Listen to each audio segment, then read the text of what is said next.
now, sugar.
Hello, and good evening, and welcome, ladies and gentlemen, to another round of the Next Gen Racing Touring Car Championship Season 6, as brought to you on the premier sim racing platform available only on PC, known as iRacing, and powered by IMB Racewear. That's right, ladies and gentlemen, after having to delay with a week's gap between our races due to an unexpected bit of maintenance on the iRacing service as of last Tuesday, we can confirm we are back tonight and back better than ever for round 4 of 10, and we are here for the season's first visit to the United States of America for the one and only Long Beach Street Circuit. Located in the downtown coordinates of the city from which it's based, this Californian street circuit is a classic on the American asphalt, and indeed marking one of the oldest street racing circuits in the United States of America, having hosted races since 1975, open up its championship campaigns, if you will, with Formula 5000 race, and now a staple of what is an Acura Grand Prix year in, year out. This circuit is like no other when it comes to the thrills and spills of motorsport action,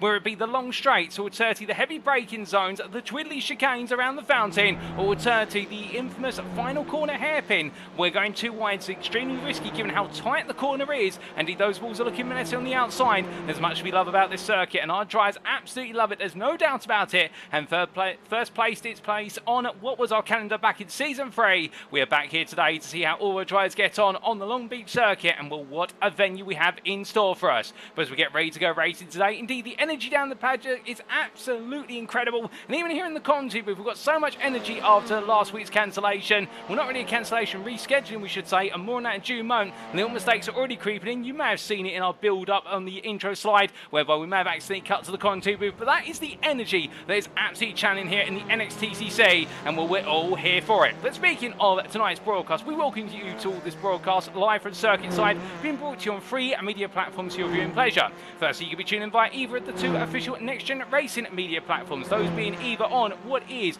YouTube at youtube.com, search for Next Gen Racing, and welcome to you guys and girls on YouTube. including Spingian there, the Scottish driver by looks of things, who's saying next gen Knockhill when? Well, Knockhill could be back in the calendar sometime soon, as it's been a while since we visited it. And we also say hello there to Elwin Elbit 80 Sykes, wishing everybody good luck there, and we're happy to see you tuning in, Elwin. But if you're not on YouTube, you could be tuning in right now via the official Next Gen Racing Facebook group, and that's at facebook.com/groups/Next Gen Racing. And welcome to you guys and girls tuning in via Facebook. And don't be shy, feel free to say hi if you're on either of those two platforms. But of course, we've got one more you could be tuning in right now, and there's the unofficial broadcast available on Twitch at twitch.tv/TX141. And well, welcome to you guys and girls on Twitch. And I guess the next question is, who is TX141? Well, allow me to introduce myself as your host and commentator for this season. My name is Paul Walsh, also known as TX141 or Britain a Spit, depending on what media you follow me on. And I'll bring you all your racing action from the circuit side over the course of today, indeed the entirety of the season. And we'll speak in our schedule for today. Times in British summertime, that's BST, or Universal Coordinated Time +1, UTC +1. Well, we'll be going into our qualifying session approximately 17 minutes time at what will be 8 o'clock this evening. 15 minutes in duration, all the drivers out there on circuit. And when we do have the best part of what is going to be almost 50 drivers out on circuit, it is going to be incredibly crowded here in the American city. And will our drivers be able to find that ultimate lap time? Well, they'll need to, because after that we go straight to our first race of the day. 3 sprint races, of course, all 13 laps in duration, and that'll be at 8:15. Our second race will be at just before 9 o'clock when we head to the grid, and we'll be getting underway at 9 o'clock this evening. And our third race of the day will be at 9:45, but not without that preceding all-important reverse grid draw for the final race of the day. But let's come on to our calendar then and talk a little bit about how we rescheduled the season after the aftermath of last week. And as we can see, we've brought the Long Beach round forward by what was a round to the 9th of April. It stayed on the same date, however it's now round 4 of 10. And after today, we will be seeing our mid-season break week. That has stayed in place on the 16th of April. So therefore, there's no race expected next week. And therefore, don't be alarmed if you don't see a broadcast. But we will be back for 6 rounds of racing action, which will kick off on what will be the 23rd of April, with the rescheduled at round number 5 at Motorland Aragon. The circuit, of course, we could not visit last week due to unforeseen circumstances. But we're going racing at the Spanish circuit, and once we've made our way there for the first time in the NXTCC's career, then we're making our way back to stateside for the Watkins Glen International Circuit on the 30th of April at what is widely regarded as the Mecca of road racing in the US of A. And then for round number 7, we're making our way to Italy for the second and final time this season for the debut of the Autodromo Internazionale del Mugello, and recently added to the service on iRacing. On the 7th of May, we'll get to see the circuit in its full splendour, with round number 8 seeing our drivers make their way to neighbouring Germany for the Hockenheimring Baden-Württemberg's Grand Prix circuit on the 14th of May.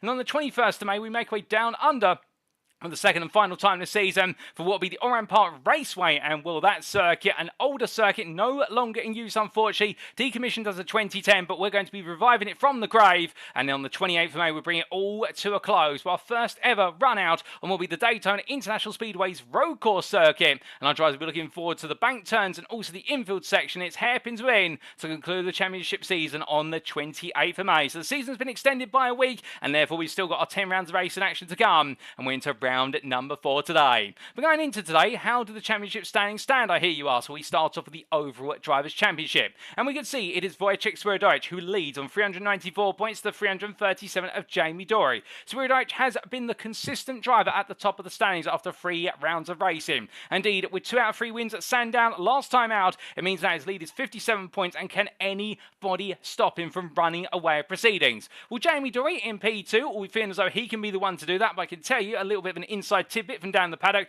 He's not feeling too happy with the weight he's got in the car in that Audi RS3, and therefore he could be looking vulnerable to Mikey Doble first and foremost in P3 on 310 points after what was a mixed set of fortunes once again at Sandown. Indeed, yet to pick up a win this season, and will he be able to pick up a win today, as it's the first time ever we have seen Mikey not pick up a win in the opening 3 rounds of a given NXTCC season. Luciano Vitford has moved to P4 on 296 points, and what is a confidence-aspiring championship campaign so far, and 30 points behind him completing the top 5 is Benjamin McCluskey.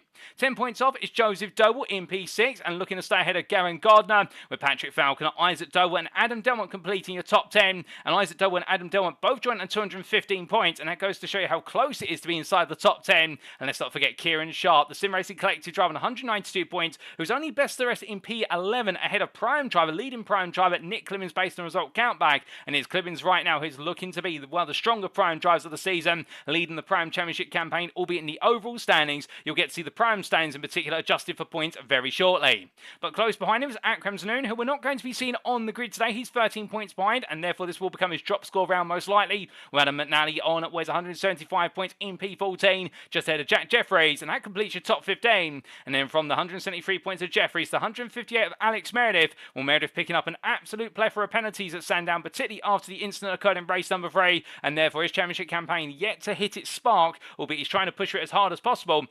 And Stuart Wyness there, meanwhile, in at P17, will right now keeping it nice and close. Daniel Downing, Wayne Douglas and Ben Altrier complete your top 20. And from the 135 points of Ben Altrier, we then come on to where's the 128 points of Matthew Sheraton. And, well, we can definitely tell you the Aztec Racing drives all very eager to carry on those absolute charges in the field. Albeit, unfortunately, we're not going to be seeing many of them on the grid today due to personal circumstances. I do believe they are at a track day, and they're not going to be able to make it back today, and therefore they're going to lose out on a critical points haul. Sam Van Olsen, meanwhile, sits a third point behind P22 ahead of Andrew Pike, whose season really has not got off to the most ideal start, and he's still looking for a major haul of points, as is Reese 1 and Alan McCain, as they look to try and galvanise their championship campaigns. They wrap up your top 25 ahead of Luke Jones, with Shane Piggott, Lee Horn, Slawomir Jaworski and Russell Fowler completing your top 30. There's Matthew Addy P31 ahead of Mark Sykes, the leading AM driver as it currently stands, and will Sykes right now on 82 points to 59 of Harley Bicknell, but you're going to see when we come to the AM Championship stands, the delta is much closer. Duncan Raid P34 ahead of Marcel Fritsch to wrap up your top 35, with Mark Kent, Sam Smith, Kieran Smart, Ian Manners and Mark Redford completing your top 40. And as we come outside the top 40, let's not forget about these drivers. We've got Gabriel Yilmaz, who leads the way on 31 points, P41, free clear Daniel Fritz, with 2 points behind it's Piotr Jegoslowski, and the same for Andrew Holmes, who's behind based on result countback. There's John Higgins Jr., P45, and I do believe we may be seeing a different Drivers Sim Racing collective today, and taking over from John Higgins Jr.'s seat, albeit whether it's just for this round or for the remainder of the season, we can't quite confirm, but I don't think we're going to be seeing Higgins Jr. on the grid today due to personal circumstances, but we wish him well, and I believe he is doing well, ladies and gentlemen. We then do have Mr. Bolton there in P46 on 22 points, 6 clear of Jonathan Collins, with Darren Eels P48 ahead of Matt West, and then James Smansesgow complete your top 50. Then to wrap up the standings, P51, it's Riley Sheringham ahead of Kevin Smith, with Craig Tillotson at P53 ahead of Roy Plummer, and would you believe it, it's a special day today for Roy Plummer. I do believe he is celebrating his 63rd birthday, and we'll talk a little bit more about that very shortly. With Matt Emmons there, P55 for Verano Motorsport, a little bit behind Kevin Smith, but the two having a great start to their campaigns over the first 2 rounds in which they competed. And then it's going to be Tom Anderson who completes all your drives with points on with 2 points in P56, and yet to score any points is Christopher Scenes, also what is Costa Chatscontanto, Jeff Banks, and also Marcello Reales. But now coming on to the Prime Championship standings, and here we can see with points adjustment, Adam McNally leads by 21 points over Ben Altrier, and McNally right now continues to lead the standings despite very mixed fortunes at Sandown. Now the question will be, will Ben Altrier be the one to be able to charge his way into lead today given his rising form, or will it be Akram Zanoon, who currently are not on the grid for this round of racing, but you do have to wonder whether when he's back in a week's time, could he be the one to make the overhaul. Daniel Downing, meanwhile, don't count him out on 300 points, he's 7 clear of Matthew Sheverton, with Nick Clemens P6 and 295 ahead of Alex Meredith, and then we do have Stuart Wyness, Alan McCain, and what is Luke Jones completing your top 10. From 250 points to Jones, it's his teammate Reese Watt, who sits a further 4 behind for JW Motorsport in Bester SP11, and a Sam Van Ols by 3 points. And then Shane Piggott has moved to P13 on a rising tide of form, ahead of Lee Horn and Slawomir Jaworski. And you may be noticing that Lee Horn is now listed in the Prime class, and his points have been adjusted. Indeed, that's the only class change we are seeing at this point in the season, and more and more that's important very shortly, ladies and gentlemen. But Lee Horn has been moved from Pro to Prime for the remainder of the season as of this round onwards, and his points have been adjusted accordingly. Slawomir Jaworski stands P15 on 203 points. He's had some good results this season so far, and we're looking forward to plenty more from him, as has Matthew Addy on 202 points, a point behind. And it's Marcel Fritsch, Russell Fowler, Mark Redford, and what is Duncan Race who complete your top 20. Outside the top 20 in the Prime class, it's then what is Kieran Smart, who's P21, ahead of Matt West. And then we have Ian Manners, John Higgins Jr., Andrew Holmes, Tom Anderson, and Christopher Scenes, who complete your championship standings. But then we come on to what is the AM class, last but not least. And, well, we're saying about West, by the way. It's Mitchell West, not Matt West, and we do apologise for that. We've got Matt on the brain today, but we've also got Mark on the brain as we come to the AM class. And we can see here with the points adjustment, Mark Sykes leads by which 29 points over Harley Bicknell. The 29-point gap there, definitely standing strong for Sykes. And, well, he'll need to stand the test of time, because Bicknell will be looking to fight back today with 2 wins going to Sykes. Meanwhile, Bicknell taking the 1, when in fact it was the other way round at Sandown, with Bicknell taking 2 to Sykes' 1, and therefore the deficit being cut down. And then at third place right now, Gabriel Yilmaz, a sizable gap behind. But the key point about Yilmaz here is the fact that not being on the grid today, this could be a significant haul of points that's definitely going to hold him at bay. Jarvan Collins, meanwhile, be eager to leap forward into P3, as will Craig Titterson. And going from your top 5 a further 3 points behind Kevin Smith, Rhino Motorsport, has had a great season so far. And Daniel Fritz is not too far behind on 256 points, ahead of Riley Sheringham, with James Spencer Scout and Mark Kent completing your top 10. On 208 points, 7 outside the top 10 is Darren Eels, with Roy Plummer a further 23 points behind in P12. Next, Costa Chance Continental, P13 ahead of Matt Emmons, with that is Riley Edwards there, listed as 0 points, albeit I do believe there might be a little bit of an error, and we'll have to wait and see how it plays out for Edwards tonight. But coming on to the teams championship, and here we can see, well, out of our 22 teams, we do have one team that continues to lead at the top of the stands, and it's NXTGEN Pink by what is 23 points over Doble Sim Racing. But their advantage is very gradually being cut away, and Doble Sim Racing right now are very eager to try and take on the defending champions. Semper Racing, meanwhile, sit on 420 points, a sizable gap to the P3 team, and they're leading the fight for P3 ahead of SRL with NXTGEN Gold. Well, it's the best part of 61 points, with JW Motorsport a further 9 behind. NXTGEN Racing sits P6 on 321, only 11 clear of the Sim Racing Collective, with VB Fusion in the world of racing P8 on 284, 13 clear of iRace Esports, and Goldwing Motorsport moving to P10 on 234 points. But as we can see, as we look over outside the top 10, Red Grove Projects right now have moved into P11, and well, Jack Jeffries leading the team there and looking to close down a top 10 spot as soon as possible. Full Tilt Motorsport a further 12 behind ahead of Track Scotland. And well, I can definitely tell you that Kieran Smart and Wes Shiltwine is having a great season so far, the debut team for this season, and they'll be looking to get a bit closer on the grid today. Head of Aztec Racing and Ace of Spades Racing. Now outside the top 15, it's Performance Link Esports, head of Grant WS Motorsport Racing, Whiskey Runner Racing, Banks Redford West Racing, and the Organisation C Racing completing your top 20. They're on 0 points, and also on 0 points outside the top 20 based on result count back, it's Rana Motorsport and Virtual Reality Autosports. And that is an update of the championship stands after 3 rounds of racing. But let's come to our circuit for today, and of course we are in the city of Long Beach in the Los Angeles County of the US state of California in the United States of America for the one and only Long Beach Street Circuit, the Grand Prix circuit playing host our drive today. And thank you to iRacing for their fantastic simulator and of course the circuit maps that come with it, and consisting of 11 corners around here, indeed many of them iconic, as are the straights, particularly the start finish straight that gradually bends its way along what is the beach line, and the drives roar the way around the circuit. That's definitely made of bigger focus of the convention center, which is right in the heart of the circuit. Our driver is going to be dealing with a whole medley of what is medium to low speed corners, hairpins, and also the chicane through the fountain at turns 2 and 3. And there we can expect our drivers to potentially dare to go too wide, although it could get very hairy if they do so. But as they roar their way around this circuit, the one thing that is going to be true is those walls are going to be punishing, and there's no runoff areas available to our drivers. And we're coming on to our rules. Let's talk a little bit about it in the fact that this is a fixed setup series with all setups provided ahead of each and every round of racing by our admins and the NXTGEN Racing admin team. Driver classes, we can see there in red text that the classes have been finalised as the conclusion of our last round of racing, and the only class change, as we said earlier, is that Lee Horn has been moved from Pro to Prime. Otherwise, that's it. The classes are now locked in for the rest of the season. Sprint race-wise today, the grid for race 1 shall be set based on results of qualifying. That's a given. The race 2 grid shall be set based on results of race 1, so that means the winner of race 1 starts on pole for race 2, and we work our way on down the order. And the race 3 grid shall be a reverse grid based on results of race 2. And the reversal position being drawn live from between P13 and P23. Indeed, we'll cut to the commentary booth and, as always, do that reverse grid draw. Now, each driver shall have one faster pair available in each race, and each race shall conclude after either the allotted lap amount, which is 13 laps, and that'll amount to about 20 minutes of racing in each race, or 30 minutes if we do see the deployment of one or more safety cars.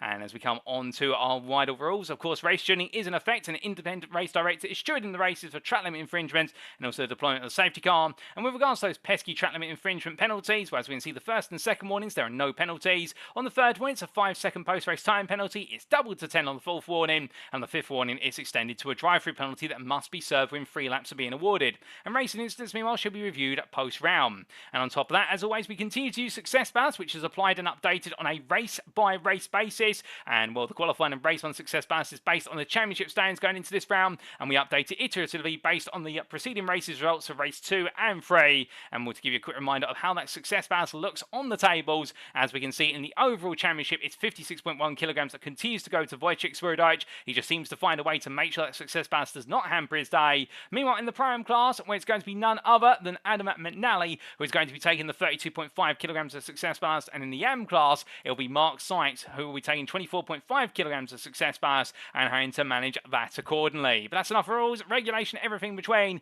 You're all here for the racing, and so are we. And goodness me, it has been so long since we've gone racing, ladies and gentlemen. It feels like it's been an eternity, and it really has. 2 weeks without any touring car racing. It does leave us all craving more. It's an addiction, and a very healthy one at that. And as we see Adam Delman making his way down into turn 1 with the SRO and NXTGEN Gold driver. 3 minutes left on the clock before he does go into the qualifying session. A qualifying session highly anticipated by all of our drivers. There's no doubt about it. They'll all be feeling as though today it could be the day to pick up some huge points, but it's a very different tone of circuit today as well. More of the walls looming large, and therefore with there no room to make mistakes. Or if you do so, you want to make a mistake, but you haven't carried as much speed as you'd like out of the corner. Therefore, there can be plenty of opportunities for our drivers to really capitalise on those who are perhaps a little less confident to run around the claustrophobic confines of West Long Beach Street Circuit. But as we do look to Piotr Czechoslovsky, as the Simple Racing driver from Poland makes his way in towards what is their turn number 4 and up towards 5. We do say hello to a few more of you in the respective chats, including in the YouTube chat, Rhino Motorsport, who wishes the best luck to both Matt Evans and Kevin Smith tonight, and on one of the hardest tracks we will see ever on the calendar. Indeed, this is one of the most difficult circuits that we've seen in the NXTCC's history, let alone this season alone. And we also say hello there to Katie Eames in the Facebook chat, and well, I'm doing very well, Katie. How about yourself? Hope you're doing well, and I can see you cheering on the Rhino Motorsports boys tonight. And absolutely brilliant to see you tuning in. We also have Costa Chats Constantu waving his hand there in the YouTube chat. He's behind the helm of his car right now, I do believe, but he might be in the pit lane. Let's take a quick look. There he is, in fact, in the Costa C Photography racing machine. The 24 driver just waiting to go racing. And well, as he gets himself all set and ready to go, well, we also do have here Darren Eels, who's making his way on around right now and getting himself all set and ready to go for Ace of Spades racing. And well, if you do see a little bit of a refresh going on in the background with regards to our broadcast overlay, don't adjust your TV or your PC screen. It's not on your end, it's on ours, ladies and gentlemen. We can give you a little bit of reassurance there, and that's just because we do have a little bit of driver data just being loaded in the background, and of course that information being updated as a result on our end. And well, we want to make sure that we've got all the correct information for our respective drivers, and well, in particular we're going to be introducing 2 new drivers to the grid today. And well, one of them you'll definitely have seen previously in previous seasons of the NXTCC, if not other next gen racing leagues, and another one is a driver who's very new to the grid, and we look forward to seeing how he gets on today. And that newcomer is none other than Jack Southfield for the Sim Racing Collective in the number 54. He's standing in today for what is, I do believe, none other, than what will be John Higgins Jr. And this may be an adjustment for the remainder of the season. We'll have to wait and see. But regardless of whether it's just a 1 round or whether it's for the remainder of the season, we welcome him in the Pro-Am class, and we look forward to seeing how he gets on here today in the US of A. And we also do have returning to the grid after an extended hiatus, none other than Darren Doherty, the Irishman here in the Privateer 81 machine. And I do believe as he gets himself set, albeit the car a little bit shy behind the barriers there, well, we look forward to seeing how he gets on in the AM class. With our newcomers introduced to the grid, the checker flag comes out in this final practice warm-up session, and you know what that means. It means it is time for qualifying, ladies and gentlemen. And well, the door number 1 car, Mikey Doble, makes his way out of the circuit, but will he be number 1 come the end of qualifying? Let's find out. Does he make a way into 15 minutes of qualifying? What can we expect here in this qualifying session will be the big question. Well, firstly, before we address that question, we do say hello there to what is Handsome Stu in the YouTube chat. Looking good as always, and he's glad it's working tonight. We're very glad it's working as well, Stu, I can tell you that. And we're absolutely energetic here down in the circuit, no doubt about it. And when I did check in with regards to what was the Discord chat, most of this series managed over an official NXTGEN Racing Discord. I'll tell you one thing, all drivers were absolutely excited at the thought they'd be able to get back in the cars today after what was the disappointing postponement of the round of racing most of an hour last week. Indeed, everybody walked away a bit a little bit tearful for the simple reason it was so much hyped up with regards to taking on the touring car layout of the Spanish circuit. But it will be back in 2 weeks' time that is a promise, ladies and gentlemen. We don't fall down on our promises here at NXTGEN Racing. We try not to. And well, as we do see Jamie Dorey making his way on out there in towards what is turn at number 6 and 7, the double left-hand apex here, where he makes his way out to the right-hand turn at number 8. Well, let's come back to that question of what can we expect in qualifying.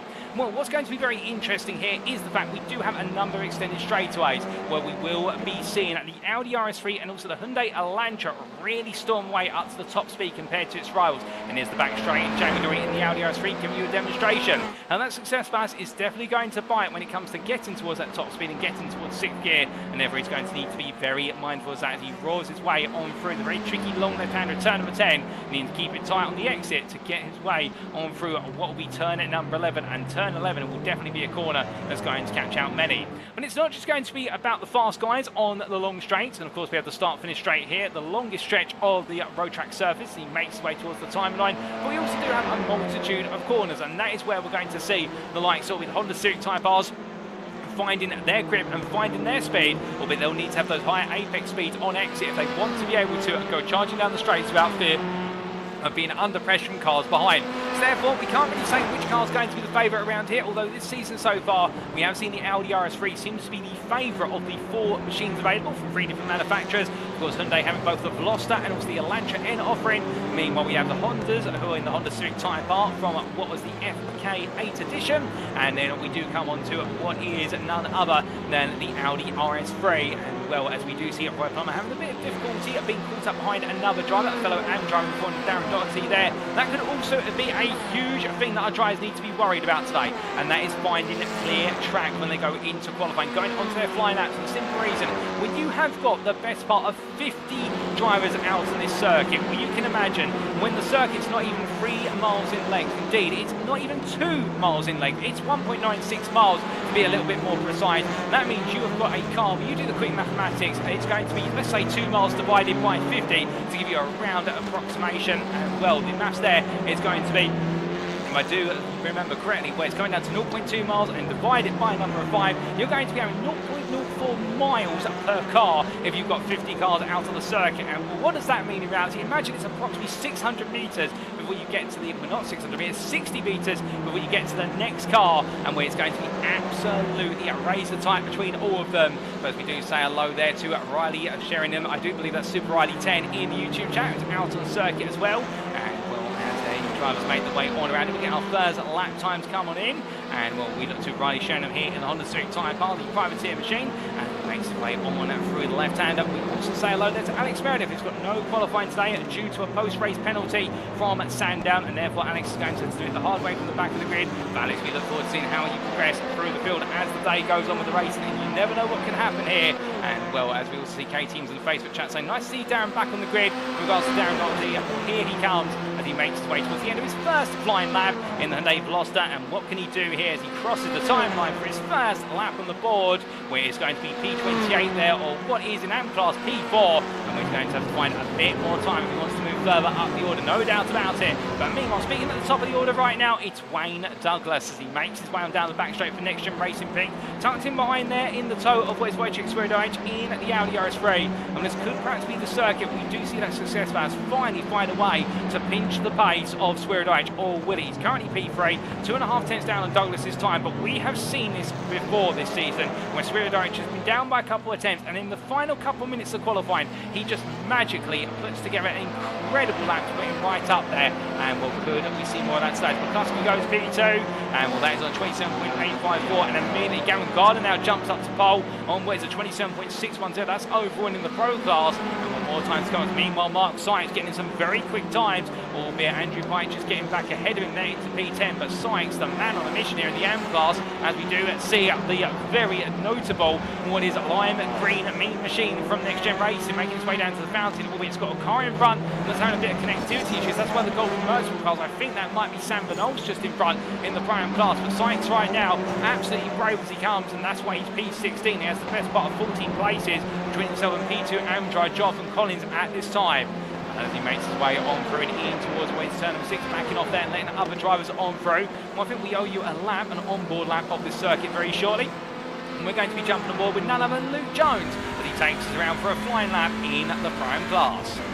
So he makes his way on down towards turn number 1. The long curved right-hand straight, making his way towards the opening braking zone. No real brake marker here to work with. You've got to do it on muscle memory, although you do have the boards on the right-hand side, which acts as a gauge about 400 yards from corner entry over the apex curve, back up to third gear. Now onto the brakes, going into the fountain, down to first gear through turns 2 and 3, making sure not to hit that exit on the left-hand side. Bring the car to left, and now into turn at number 4. Hold second gear, mount the curve, don't get too high over. It's going to push the car to the wall, and into turn at number 5, cutting as much of the apex curve as he dares to do so, while unsettling the car as he makes his way in towards turn 6 and 7. It's a double apex corner, this left-hander, downhill braking zone, braking 200 yards for apex. Nice early apex where he lets the car extend out here for the second apex of 7. Now bring it over to the left-hand side for the entry into turn number 8, getting as close to the wall as he can to open up the corner. Nice early apex there, and he gets on the power in the toe of the Honda in front of him. Now it's down the back straight, building up the speed, up to 4th gear, maximising the rev range there as much as possible as he makes his way in towards turn number 9, onto the brakes there, 300 yards from corner apex, trail braking down to 2nd gear, now going into turn number 10, bringing into the middle of the road, and then just gently keeping it nice and tight, squeezing the throttle on every so often, but making sure to keep it over to the left-hand side to open up the final corner. It's a horrible traffic jam there, coming out of the final corner, but as he does so, coming out of turn 11 hairpin, you notice the lowest speed corner on the circuit, indeed for the whole season most likely, in terms of all the circuits we're going to visit, and Jones makes his way to the line. It was a fast lap for the opening 3 sectors, and that puts him P10, and well, that's a good lap there from Jones. It puts him with P3 in the prime class. But meanwhile, as we come from Jones, currently your fastest driver out there is the Pro-Am, and it is Daniel Downing, who right now at 27.49. That's an incredible lap. Russell Fowler's not too much far behind, and what I can tell you, Russell Fowler from Performance Link Esports was really making a lot of eyebrows raised down the pit lane when he did set the fastest lap midway through the practice session. Many were wondering what exactly Performance Link Esports been doing with that Audi, but they're not allowed to touch it. Indeed, it's a fixed setup. All the drivers are required to run fixed setups here, but the fact that he really does know the circuit well, and we went back through the history, and this has been one of the circuits where Russell Fowler has definitely in the past enjoyed some great results, and circuits of this format where you do have a whole variety of corners. It seems as though Fowler's a bit of a variety man. Indeed, anybody remembering back to what was season 5 at Fuji International Speedway, you'll remember how Fowler announced himself on the scene with an absolutely sensational set of performances when he arrived on the calendar in season 5, and we're looking forward to plenty more of that here today. As whilst this may not be a Japanese circuit, it may not be Fuji, it's got some very similar characteristics to Fuji when it comes to that common variety, and that's exactly what Fowler seems to take in his essence as he makes his way on through turn 1. Oh my good lord, and almost hitting the wall there on corner X, and that shows you how hard he's pushing now, going for even more. Samir Jarowski, meanwhile, moves up to P8 on the 27.743. Well, this circuit is coming alive, and there's no doubt about it. And let's take a look at the ambient temperature and those track temperatures out there to see if we can find out a little bit more about why that might be. And well, 22 degrees centigrade ambient, but 46 degrees centigrade track temperature and partial cloud. Well, this circuit's not going to be heating up too much more given the amount of cloud over the circuit, but the key point is with 46 degrees centigrade, it is a scorcher of the surface, and in the races, well, the Hyundai Elantras in particular are going to struggle with those track temperatures, particularly towards the end of each and every race, with the high rate of tire degradation already at this circuit to a degree, and therefore when you go up at 40 degrees centigrade, it's the Hyundais that feel it the most, given they're the most aggressive on their tyres. Meanwhile, the Audis and the Velocitas are in the middle ground, and at the other end of the spectrum, well, we can definitely tell you there is the Honda Civic Type R that absolutely loves these warmer conditions. The fact the tyres come up to temperature quite quickly, and they normally come up quite slowly, but the warmer the circuit, the faster they come up to temperature, and the Honda just does not have that trouble with its tyre life over the course of what is approximately 20 minutes of racing, or 13 laps here today. And as we do see Jarowski making his way on through turn number 10 in towards 11. Well, meanwhile, his teammate from Sandown Racing, Wojciech Swirydowicz, now starting to pull out his stride here on 27.176.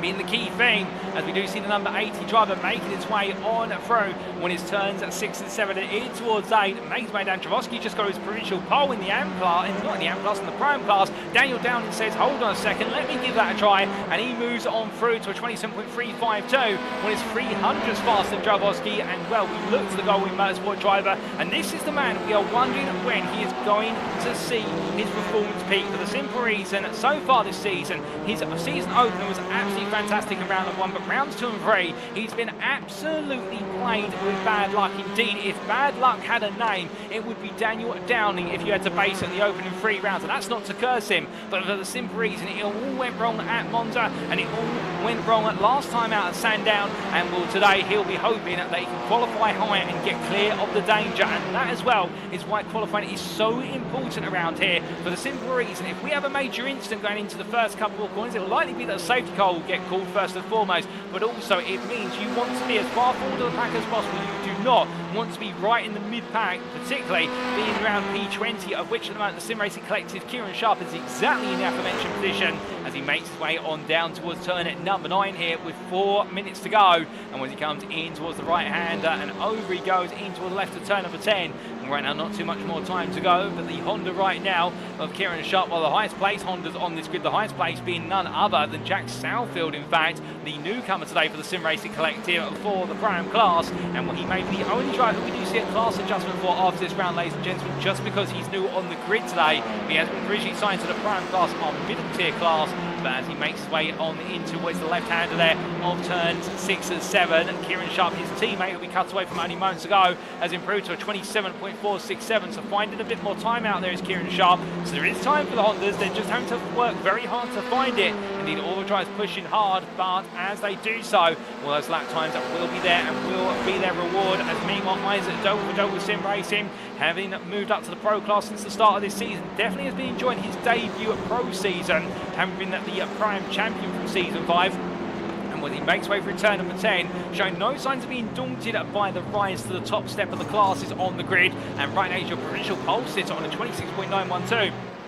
The only 26 that's been set in this session so far, although I get the feeling we're going to see a few more of those before this session is over. We've still got 3 minutes on the clock, and with 1.5 minutes being the approximate lap time, it means our drivers have got the best part of 2 more laps to go if they're on one currently. And well, as we do see Doble making his way on down towards turn at number 1, let's jump on board here to see just exactly what he can do over the remainder of the lap. Making his way from turn 1 in towards turns at 2 and 3, and dropping down from 3rd to 2nd to 1st, really cutting as much of the apex as he can around the fountain. In fact, pulling it off circuit there in order to let another driver through. That is, I believe, Jack Jeffries being allowed through, and Doble back it off there, not happy with his run through the fountain section, and deciding he'll save it all up for one final lap. Mark Sykes is in the pit lane, and with that, I do believe that will mean that we won't be seeing any more laps from Sykes today in this qualifying session, so he's now feeling confident that he's perhaps taking an AM pole P24, but will his confidence be rewarded? And we come back to this man in the AM class, racing for NXTGEN, of course, Roy Plummer, and well, rumour has it that whilst it is his birthday today, he spent a lot of time today celebrating his birthday, and indeed racing at good old age, as I've been informed, of 63 years old, and still growing. He's still young, in fact. Well, I think he's all set and ready to go. I can tell you one thing, in the fact that here today, currently P45, and he'll be looking to make that Honda shine, and we're very happy to see him on the grid. 1.5 minutes left on that clock, ladies and gents. We say hello to Timoteo Alves in the YouTube chat. He's feeling a little bit sleepy at the moment, and that's because I think he's absolutely itching to see when we do go racing, no doubt about it. Well, here we can see none other than Marcel Fritsch, WS Racing Esports drivers. He makes his way in towards turns at 6 and 7 with only a minute left on that clock. Back it off there, and well, that's not going to make the AM driver in at the JW Motorsport car too happy about the braking on. We'd argue perhaps is the racing exit line. I think up there Fritsch just trying to pull away, and well, they might have some slight words down the paddock after this qualifying session. But meanwhile, Russell Fowler moves back up to the provincial pole in the Prime class, now P5 overall, and Fowler from Swansea Esports leaving it all to the last minute to show his pace, and he right now is on to his final qualifying lap. All the drivers will be if they are not already, and could we see any more last minute surprises, given the fact that right now Isaac Doble is your pole sitter only by a tenth over this man, and it's none other than Luciano Vitford from World of Race, as he makes his way on through turn at number 8, and right now it does seem as though the Velocitas have found their element here late on in qualifying and are really taking the fight to the Audis. Wojciech Swirydowicz, we have to keep in mind, does have the maximum success bars,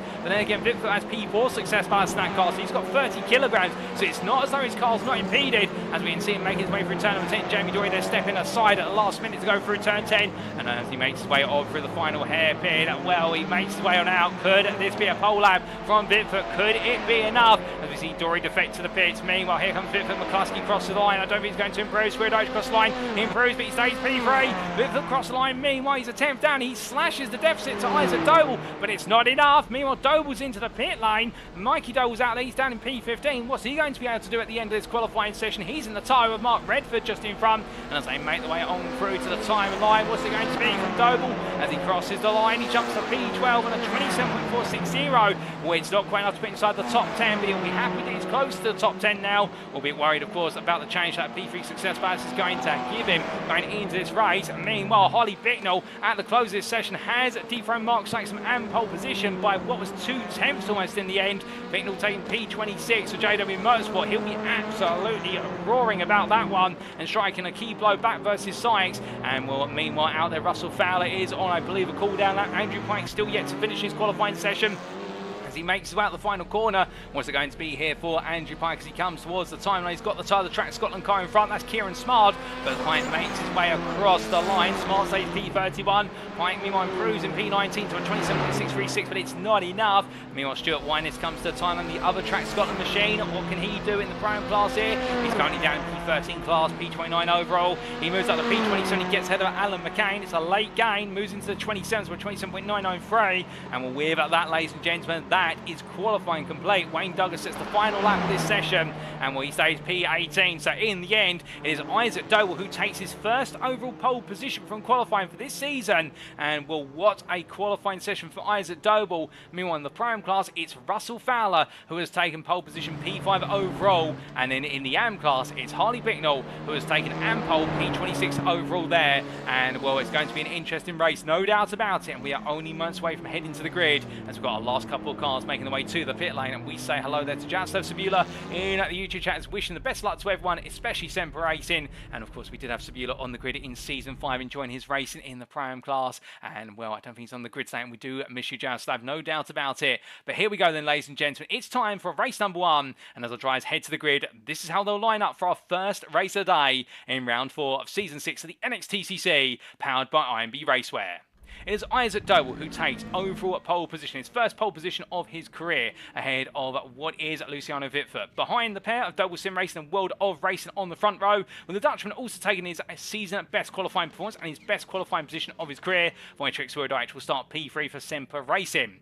He'll be joined on the second row of the grid by NXTGEN Pink's Gavin Gardner, with Russell Fowler, your pro and pole sitter, starting at P5 for Performance Link Esports. Adam Delmont begins his race P6 at SO and NXTGEN Gold, ahead of Daniel Downing for Goldwing Motorsport, the second place Pro-Am driver, just squeezing ahead of Slavomir Travoski, with the Semper Racing driver in the end taking at P8. Behind the Polishman, it's the Englishman of Matthew Addy for NXTGEN, and Kieran Sharp, the Sim Racing Collective driver, completes your top 10. 5 tenths separating the top 10. It's the closest it's been this season, with Benjamin McCluskey at P11 for NXTGEN Pink, ahead of Mikey Doble for Doble Sim Racing, who starts P12.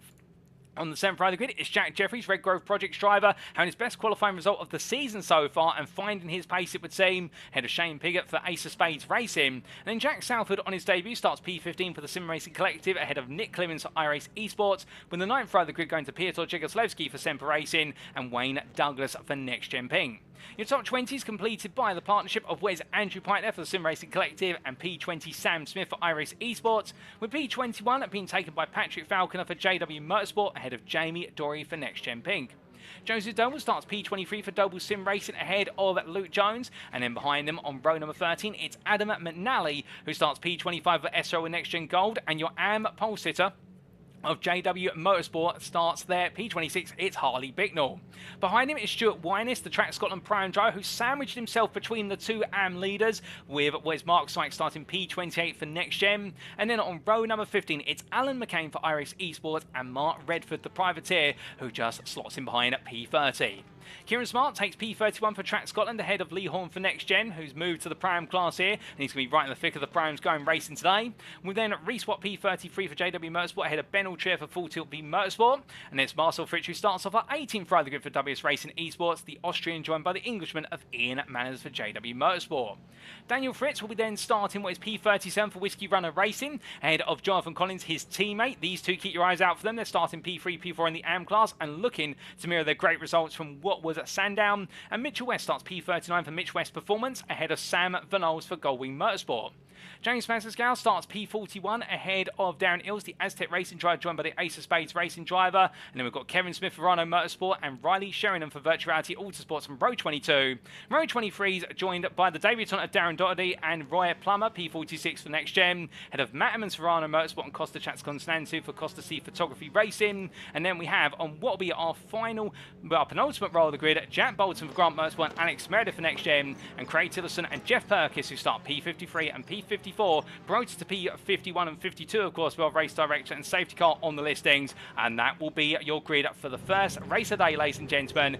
52 cars here at Long Beach. Isaac Doe will stand at the very front of them all, and when we go green flag racing, will he be leading come the end, or could we see this man, Luciano Vitford, take his first ever overall win in the NXTCC? He'll be looking for it. It's a golden opportunity, but Isaac Doe would love to do the same, take his first ever pro win, and with an overall win, well, these two are going to be at drag racing down towards turn 1. The lights are going on. It's time for us to find out. It's 1 red light, 2 red lights, 3 red lights, 4 red lights, 5 red lights.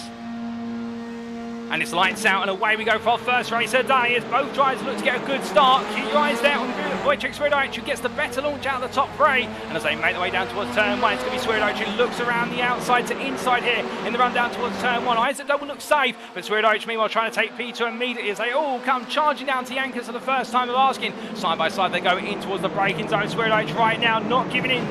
What is there? Mitford as well not giving in either as they make their way into the fountain, but in the end Swirydowicz does sneak ahead. A little bit of contact there between Gavin Gardner and Russell Fowler, but they make it too wide through the fountain. That's absolutely incredible as all the drivers make the way through, some having to get very hot on the brakes here to survive the run through the fountain, but they seem to all have done it. Mark Sykes has moved into lead of the AM class. We're not quite sure what's happened to Harley Bicknell as they make the way through, but meanwhile more drivers still trying to clear the fountain. A little bit of pandemonium there between Jonathan Collins, battling side by side with James Smatsescal in the fight for P5 in the AM class. And the Whiskey Runner Racing pair both had a difficult start. Smatsescal hitting the rear of what was there Daniel Fritz, albeit I think that might be a difference of braking zones, but right now Smatsescal in a heavily wounded car, no doubt about it, but that's looking further on down the order. But we need to look our way back up towards the top 10 as we've got some battling here for P7 between Slavomir Jaworski and Kieran Sharp as they roll the way down. It's 3 wide as they head in towards turn number 9. It's the best of times 2 wide, but here they go. Kieran Sharp on the inside, Jaworski in the middle, down on the outside, and as they go on through, well, it's going to be Jaworski who's going to be robbed by 1 but 2, and as they head in towards turn 10, it's reverse most move of the day already, as it's going to be Sharp and Downing who gain places, and now Jaworski on the inside here, and they go very slow and tentatively.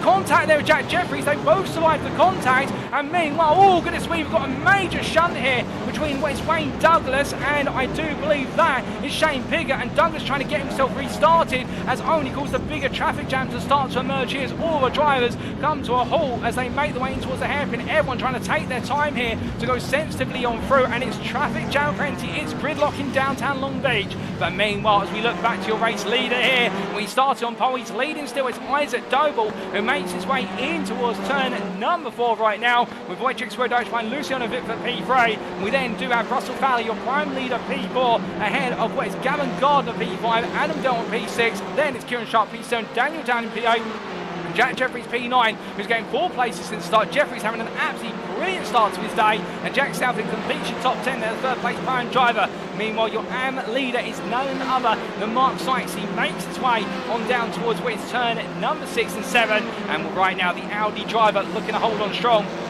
But many of you may be wondering what exactly happened to what was Harley Bicknell at the start of the race. Well, we do have an answer for that question, and here is the answer as we take a look at the green flag procedure from what was the perspective, I believe, we're going to get of Harley Bicknell as he got underway.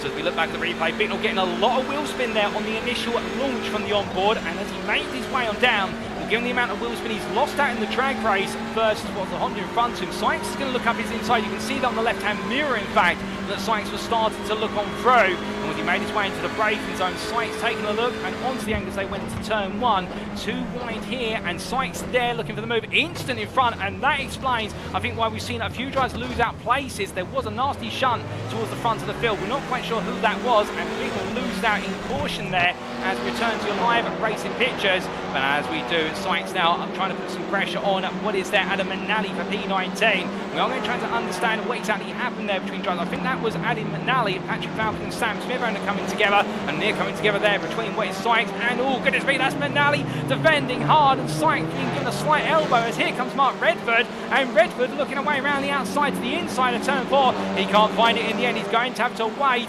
and as they make the way in towards turn number 5 right now, we can definitely see how they're all chomping at the bit to try and find their way past Adam McNally, who I think has got some sizable damage on the car since the race start, and I think that damage is definitely costing him a lot of pace. I think he was caught up in that major shunt into turn 1. In fact, we have another replay which may just explain exactly that. The exterior cameras going down into turn 1 on the open lap, keeping our focus on Manali at the centre of your picture in the SO and NXTGEN Gold machine. Well, already there's the contact. That was between one of the NXTGEN Racing pink cars and the 96 and JW Mercer being turned, and Manali right in the way of going onto the path of that instant, and then being given a small buff to what was the tyre barrier there, but afterwards also some contact to the rear of Luke Jones's car, and well, the 96 that was turned was Patrick Falconer, so that explains the story and why we have seen that split in the field, and then subsequently we had the instant of the hairpin at the end of the opening lap, which saw everybody come to a halt essentially if you were outside the top 25, and well, we'll have to try and take a look back at that when we can, but we're still under green flag conditions at the moment, ladies and gentlemen. Given the way our drivers handled the incident, they were able to clear it safely, so we're on to lap number 4 here at 13, and Wojciech Swirydowicz right now for Semper Racing, also making some key gains, 2 places overall, 2 in class. He's up to P6 in the prime class, he makes his way on through turns 2 and 3, but he's got Nick Clemens close behind as we ride on board with the Polishman. He's making his way through turn number 4 and upwards towards 5 he goes, and as he does so here, right now Wojciech Swirydowicz looking as though he's in control in this race, or at least it would seem that way in their little battle, and in fact Wojciech Swirydowicz starting to pull away ahead of Clemens, and his next target will be Mikey Doe, who's P14, 1.4 seconds up the road, but I think Wojciech Swirydowicz will be happy to take this position. It'd be one of his best performances of the season if he was made this happen, and he makes his way in towards turn number 9. In fact, turn number 8 first, and we had a major scrape against the wall. That's why that made us a bit hesitant with our wording there, for the simple reason that sounds as though he may have just brushed the rear, the left-hand wheel arch, the front left-hand wheel arch up against the wall, and that's not going to help the suspension in the long term if he keeps doing that, as the suspension of these touring cars is quite a strong. Car going straight on there, meanwhile. I thought that was Jamie Dorey heading into the tyre barrier, and the NXTGEN pink car, I think, missed his braking zone barrier there, claiming his front bumper. The suspension is down on the front left-hand side as we look to the closed cameras, and that will be a trip to the pits of Jamie Dorey, surely. Indeed, he comes on in, and the NXTGEN pink driver, who had a reasonable start to this race, it's all suddenly gone downhill before the halfway point. But meanwhile, we look here at Jack Southfield, the prime driver for P3. He's got trying to look up the inside of him. Sammy Jaworski goes all in the brakes. Jaworski goes to the move, goes straight on, and he managed to get the car stopped. My goodness me, Jaworski's now going to put that in reverse, and he's got a long way to try and turn this car around, and that was a daring move from Jaworski, but it wasn't to be what it was wanted to be in the end of the day, and that was a launch up the inside, and well, we take a look back at how exactly that played out, and here we ride on board with Jaworski, looking to the right, and then looking to the left, but at this point, I think he's overcommitted to the quad. He realised it and watched the steering wheel. He's going to just hold it straight and then gradually pull it to the right, and well, in the end, his rival knew exactly what was happening, and Jaworski playing it safely, and well, great battle between the two of them, but only one could be the victor in that scenario, and it was Jack Southfield, who got his braking zone exactly where he needed to.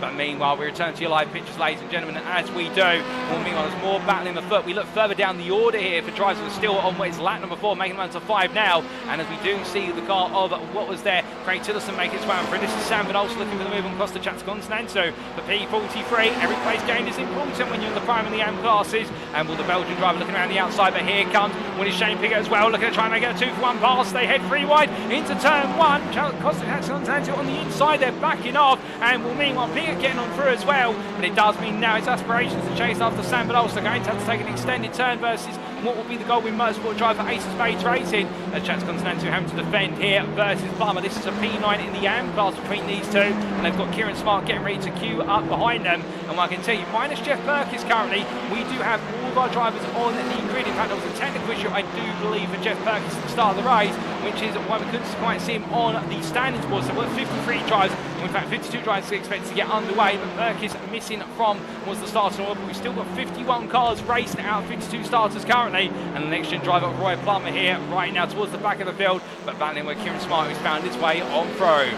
But meanwhile, let's not forget we've got drivers right at the front of the field, and many of you will be looking to tune in for them today, including Isaac Dower, who still leads after 6 laps turned almost, and with he makes one down the back straight, Wojciech Swirydowicz still in the chase, but Luciano Vitford, the driver who started P2, lost out with a slow start down to turn number 1. Swirydowicz getting the launch in the Audi out of the top 3, and right now the Dutchman on the attack here as we ride on board, looking down over the nose of his car as he makes way into turn number 11, and my goodness, how close they get to that outside wall on the rotation into the turn 11 hairpin. I mean, if you got that any close to that wall, you'd be praying it and the car would be buried in that wall, but Vitford there showing no signs of hesitance. He makes the man down towards turn number 1. For the 7th time we're asking, and Alan Lou from the YouTube chat says chaos with regards to what happened at turn 11 on the open lap. Indeed, it was chaos there, but in amongst all the chaos, we now got some absolutely brilliant racing, and the battle for the win here between these top 3 drivers right now.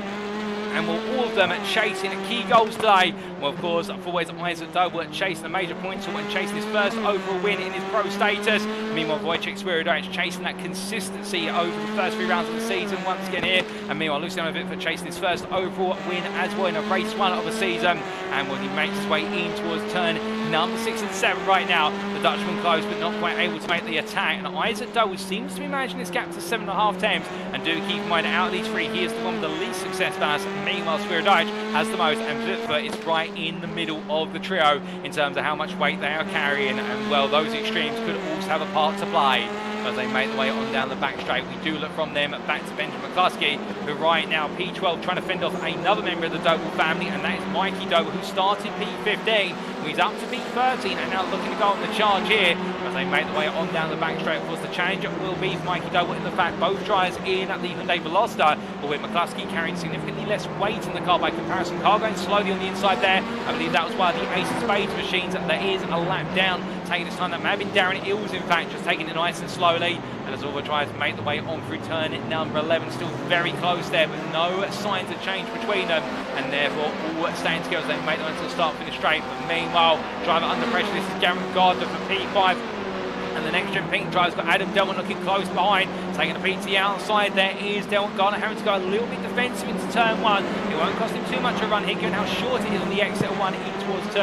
As they make the way in towards the fountain section, the outer Gardner definitely feeling the pressure. And well, Adam Delman only there to oblige and put even more on as the racing goes on. As they make the way in towards turn number 5, over the curve he goes and out he goes. And right now, Gavin Gardner definitely feeling what could be a bit more pressure later on in this race, getting closer and closer. But meanwhile, speaking of getting closer and closer, we look back to race leaders here. They're starting to find some traffic in front of them. And well, this traffic is going to hurt Isaac Doble more than most, albeit he might be a beneficiary here in the fact that he's on a back straight and he's going to have the tow of driver Collins and Costa Chatsconstantu, who are battling for P45. Albeit I think they'll be wary of the blue flags that'll be waved at them shortly. And was Isaac Doble makes his way down towards turn number 9. He'll try and be tactical about this and try and find a way in which to be able to make the moves on the drivers for a lap down and at the same time maintain his position as we get that nice close-up camera there as they make the way on through turn number 11. As they do so, well, Isaac Doble planted it right up the inside as we can see Chatsconstantu and Collins staying to the outside. This is brave, flashing lights as they make the way on down towards turn number 1, and well, that's going to be Swirydowicz flashes lights to say I'm coming through as well. Vitford also trying to do the same, but meanwhile it's too wide there between Chatsconstantu and Collins, and well, the two Androids still battling. Chatsconstantu defending to the inside, and as they make their way down to the braking zone, their two-way battle here. Collins looking around the outside. This is going for P9 in the AM class, and as they make their way in towards the fountain, it's too wide on entry, a bit of contact. Collins slightly turned towards the tyre barrier, he bounces off it, and well, he's able to carry on, but they're going to have to back off as now they've got Olmedic. Oh, goodness me, and it's gone very wrong for Roy Plummer just behind his turn sideways. Jack Jeffries there having a dive race, and now the whole field comes through, everyone trying to siphon their way round. Roy Plummer definitely feeling a few humps and bumps and scrapes there as he brings the car back together. That car is wounded, and I think that could be a tow to the pits. It's not quite a straight line, and well, in the end that's upset Jack Jeffries' race, no doubt about it. And well, can he hold on? As meanwhile we've got more battling further down the order, albeit further up the road, and this is Riley Sheringham right now, P40 for Virtual Reality Autosports. He's P6 in the AM class and looking to fend off Darren Doherty on what of his best result of the season if he can bring this home. But as he makes his way out of turn at number 11, trying to fend off the newcomer to the NXTCC grid, albeit old veteran of Next Gen Racing Series. Well, right now the battle between them seems to have subsided, but meanwhile, there's no subsiding here between Matthew Addy and Benjamin McCluskey as they make the way on through turn at number 9 in towards 10. And the Next Gen driver right now trying to hold on to P3 in the prime class, but more importantly P10 overall, as meanwhile that is a very aggressive position for Jack Southwood. Mikey Dole made to go around the outside, and that's going to be Peter Jegosleski, who takes one, he takes two, Southwood into the pits.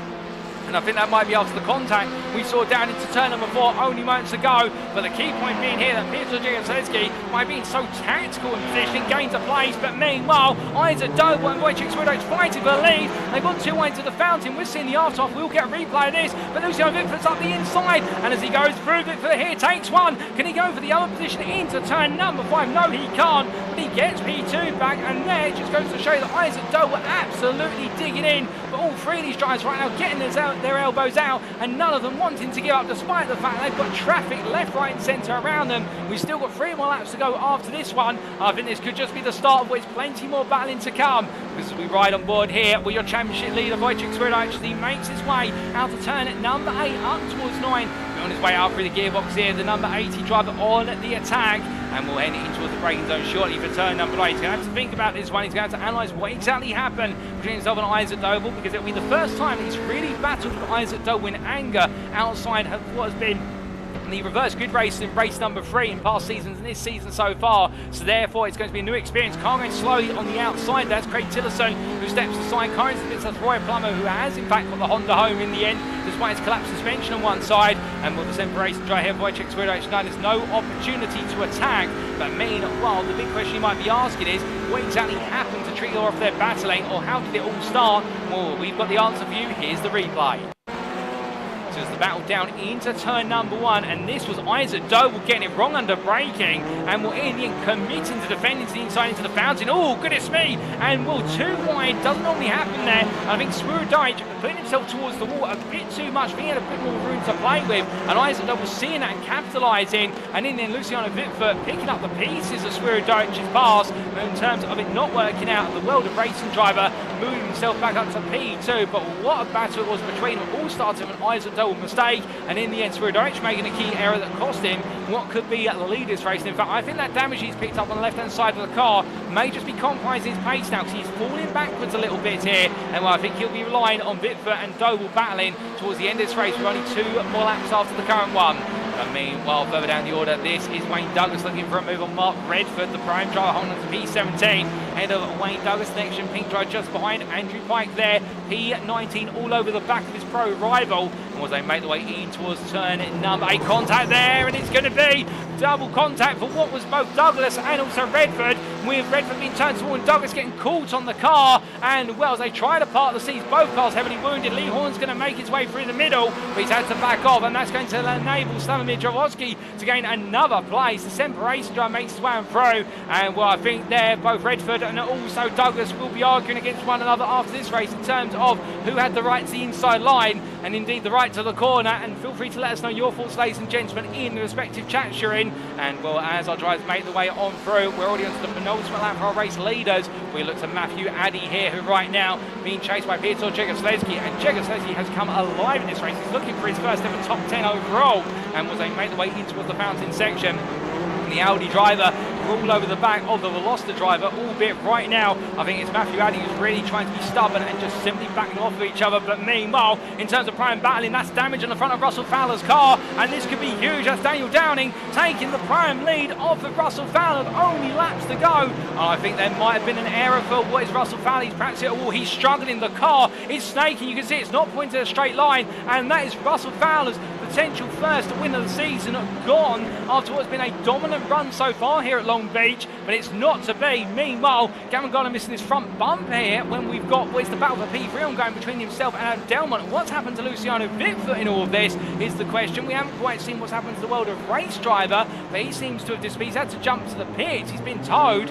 We're not quite sure what exactly happened to him.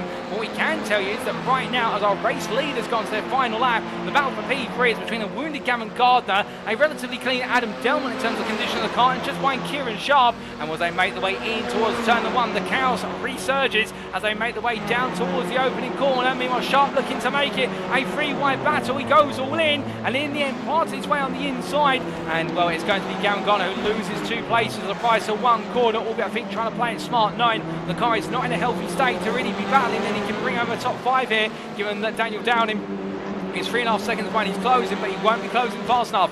Russell Fowler is into the pits. The team are taking a look at the car, but that will be his race in tears. It takes a fast repair. It will be down to P18. There's Adam Dillon flashing his lights there. I think 9 is ahead, and right now flashing his lights towards what will be the cars in front, if there are any. Meanwhile, we've got Stuart Windus here battling side by side Ben Trier for P18. Into turn 1 they go, the battle of the 2 Hyundais, and the Elantra driver there of Track Scotland takes the position of the Full Tilt Motorsport driver. But meanwhile, from them, we look back to the front of the field, and this is Isaac Doble, who leads by a growing advantage of 2.7 seconds over Wojciech Swirydowicz. And well, whilst the championship leader is on course to take a P2, and he's definitely going to be pleased to see a P2, he's not going to have enough in the tank in the end to take away what will be the first ever overall win since his transition to pro for Isaac Doble, as the Doble Sim Racing driver makes his way down the start finish straight. He knows he's on course for the checker flag, and he takes it, ladies and gentlemen. Isaac Doble wins in race number 1 of the day, and Wojciech Swirydowicz and Adam Delmont with Kieran Sharp P3, Garangano P4, P5 I should say, and then it will be Daniel Downing, your prime winner, P6, and a Jack Jeffries, who recovered to P7 in the end. Matthew Addy comes on through P9, takes 2nd place in the prime class, just ahead of Peter Torjegov-Sledski. Mikey Doble behind him, P11 ahead of Joseph Doble. But Andrew Pike coming through shortly for P15 ahead of Slavomir Dravoski as they make their way towards the timeline. And a bit further back, here is your AM leader, Mark Sykes, who after the chaos in the opening lap, well, he's missing a rear wing, but one thing he's definitely not missing right now is what is going to be the AM checker flag. It's going to fall for him, and the NXTGEN driver adds another win to his collection with P22 overall.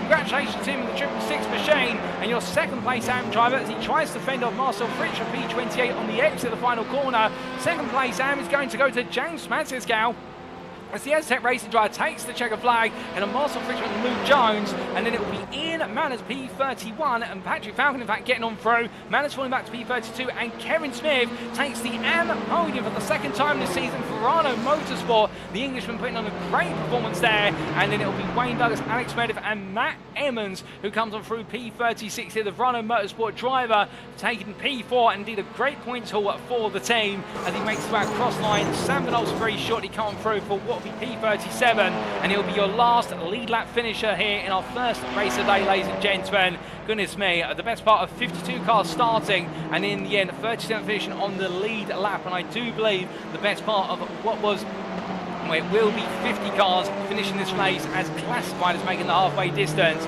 But as Isaac Doble comes down the pit lane, he'll be in the winner's circle for the first time this season as a pro driver. And well, the Doble Sim Racing driver will be absolutely ecstatic in the fact that the challenge that he's been confronted with when moving to the pro class, it has not phased him one bit. And well, a little bit of a contentious battle between himself and Wojciech Swirydowicz, but in the end he was able to make it count. And well, as all our drivers cool on down right now, the re-swap making his way into the pit lane after what has been a back and forth race, but be fair, starting all the way down the order in P33. He'll be happy with a P21 finish and a P11 in the prime class, picking up some key points. And more drivers coming to the pit lane shortly, as right now everybody on their cool down laps. And we see Cool Sharp racing there, same with regards to what happened to Luciano Vitford. Damage from a back marker putting him out of the race. We didn't quite see it, and unfortunately I don't think we've got the replay on standby, so we're not going to be able to get that, ladies and gentlemen. But you've got to feel for the world of racing driver, who definitely was on course for one of his best results of the season, if not his best results so far, all ending in tears.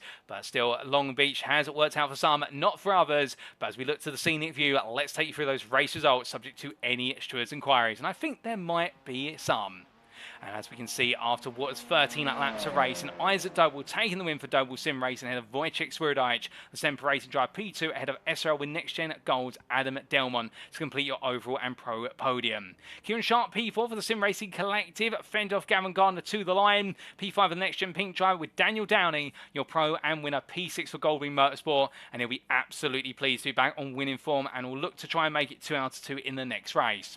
Jack Jeffries, unfortunate in the mid-race incident, which cost him a potential top 5, but still he'll take P7 with open arms for Red Grove Projects, ahead of Benjamin McCluskey for Next Gen Pink, and then it was Next Gen's Matthew Addy, your runner-up in the Prime class, in P9 for 777, ahead of what was Piotr Jegoslenski, who takes the Prime podium for his only, I believe, his second time in his Pro-Am career for Semper Racing, and also his first ever overall top 10. What an achievement there for the Semper Racing driver. P11, best rest, Mikey Doble, the Doble Sim Racing driver, fighting through from P15 to P11, so gaining a little bit of ground, and now he's in the best place for race number 2 with no success ballast in the car. And then Joseph Doble, P12 for Doble Sim Racing, his teammate, ahead of Nick Clemens, iRacing Esports, who in the end at P4 in the Prime class, ahead of Adam McNally and Andrew Pike to complete your top 15. Samir Jarvosky, P16 there, ahead of Semper, well, in fact, the Semper Racing driver ahead of what was none other than Lee Horn, with Stuart Winus P18. And then from the Track Scotland driver, we can see to round off your top 20, it was Ben Altrett and Jack Southfield, who on his debut, a top 20 finish, exactly P20, he'll be happy with that. Reese Watt, P21 for JW Motorsport, ahead of your AM winner for Next Gen, Mark Sykes there, P22. And then it was Jamie Dorey, Alan McCain, Sam Smith, Russell Fowler, and Mitchell West, before you get to your second place and finisher for Aztec Racing, James Smazesgow, P28, and then to round off the top 30, Marcel Fritsch and Luke Jones, with Fritsch taking one of his better performances of the season for WS Racing Esports. P31, Patrick Falconer, it all went wrong at the race start, but recovered well to P31 from the back of the field, ahead of teammate Ian Manners, and then Kevin Smith, third place in the AM class, P33 overall for Rhino Motorsport, and we're absolutely pleased with that he'll be, and what a result there for the 94 driver. Wayne Douglas and Alex Meredith completing your top 35, with Matt Emmons P36 at a Sam Van Olst, and that was your finishers on the lead lap. Finishing a lap down, the first of many, Kieran Smart there, P38 for Track Scotland, ahead of what was Darren Doherty and also Craig Tillerson, and Doherty there getting a mention at the privateer on his debut, taking a P5 in the AM class, plenty more to come surely, with Tillerson also taking his best result of the season there, P6 in the AM class for Fusion Racing. Also let down Jonathan Collins, Costa Chance Continentinu, and also Harley Bicknell with an unfortunate race start costing him dear. Mark Redford P44 also lapped down, and then 2 laps down for Luciano Vitford after that last lap incident, in fact not last lap incident, final corner incident on lap number 12 just before the last lap that took him out of contention for the overall podium, but expect he'll try and bounce back over the next 2 races. And then also 2 laps down Riley Sheringham for Virtual Reality Autosports, 3 laps down for Jack Bolton and Roy Plummer, not to be their day so far. Daniel Fritz the same there for Whiskey Runner Racing, 6 laps down for Shane Piggott for Ace of Spades Racing, but he'll be classified as a race finisher as he completed over half the race distance. And then unfortunately our non-finishers, as they did not make it through half race distance, Darren Ills and Jeff Perkis. But with that, ladies and gents, we've got another race to come. You can count on it. Race number 2 is going to be coming up in approximately what will be at 10 minutes time, with about 13 minutes time based on our schedule. And we'll race number 1 is definitely full of drama, surprises, and brilliant racing action. But what's in store for race number 2? There's only one way to find out. Come back in approximately 7 to 8 minutes time for the build up to race 2 and find out how the story continues here in downtown Long Beach in Los Angeles County of California. But until then, we'll be stepping away for a brief moment, but not without a word for our title sponsor for this season, and that of course is IMB Racewear. We'll see you shortly.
Alrighty, ladies and gentlemen, we are back then for the build up to our second race of the day. And well, race number 1 was full of spills and spoils, no doubt about it, but also some absolutely brilliant racing throughout the pack. And we can expect plenty more in race number 2, which is only 3.5 minutes away from going to the grid. And well, with there being that limited time, if we go to another 13-lap endeavour around the Long Beach circuit, we look here to Jamie Dorey as he makes his way on through turns 4 and 5. A difficult race number 1 for the next-gen pink driver, not quite making the progress he expected, perhaps, and indeed, in fact, find himself really staying static throughout the race. There were a few incidents throughout the field which definitely served to shake things up, and also some nasty incidents towards the end of the race that definitely upset the races of some of the big boys at the front of the grid, including Luciano Vitford, the one who was compromised the most, the Dutchman being taken down from P3 in an altercation, as I've been heard, between himself and what was Riley Sheringham, the AM driver, on what was the final corner of lap number 12. And well, I'm sure that might go to the stewards after all the racing today, but it's happened, and unfortunately our drivers now have to move forward with it, and we do apologise for not being able to get you the replay of that. But what we were able to catch was some brilliant racing, also some nasty shunts between drivers, and I get the feeling there might be a word or two to our drivers to calm it down before they go into race number 2. We're not going to be calming down here with regards to in what will be the racing and the commentary that comes with it. In the fact it's going to be fast and furious, and all the way through it's going to be thrilling. There's no doubt about it. And well, I think it's only fair that we might try and catch a word from the man who today is enjoying what is a special day, of course. We talked a little bit about him earlier, Roy Plummer, who currently parked up in the pit lane. We'll try and catch a word with him now as he gets ready to go racing. And well, as we get a patch through to the car with Roy Plummer. Roy, have you got a moment for a quick chat? Yes, can you hear me? Yep, you're coming through loud and clear, Roy. How are you finding it out on circuit so far? I'm not very quick, but it's a crazy track. It's the first time I've ever driven on it, and it's I haven't done a lot of practice, but yeah, just a bit slow, I think, mate. Just a bit slow. Well, that's absolutely fair. I mean, you're looking as though you're enjoying some good battles out there, but an unfortunate shunt to the wall towards the end of the race may have scuppered your progress. Yeah, that did a bit, yeah. So I managed to get back to the pits just to, you know, do my repair and get out again for the last couple of laps. But obviously that put me right at the back of the field by then. Still 2 more races to go, more opportunities to try and make some more progress. And of course, today a special day for yourself, as I've been informed. You're celebrating what is your birthday? That's correct, yes. Well, yeah, the wife said it is my birthday, so if I want to go and play today rather than go out tonight with everybody, I can do. So that's what I'm doing. Well, love the spirit, Roy, and we wish you the best luck for the second race of the day. We'll see you out there at the checkered flag. Yeah, okay, thanks. Cheers then.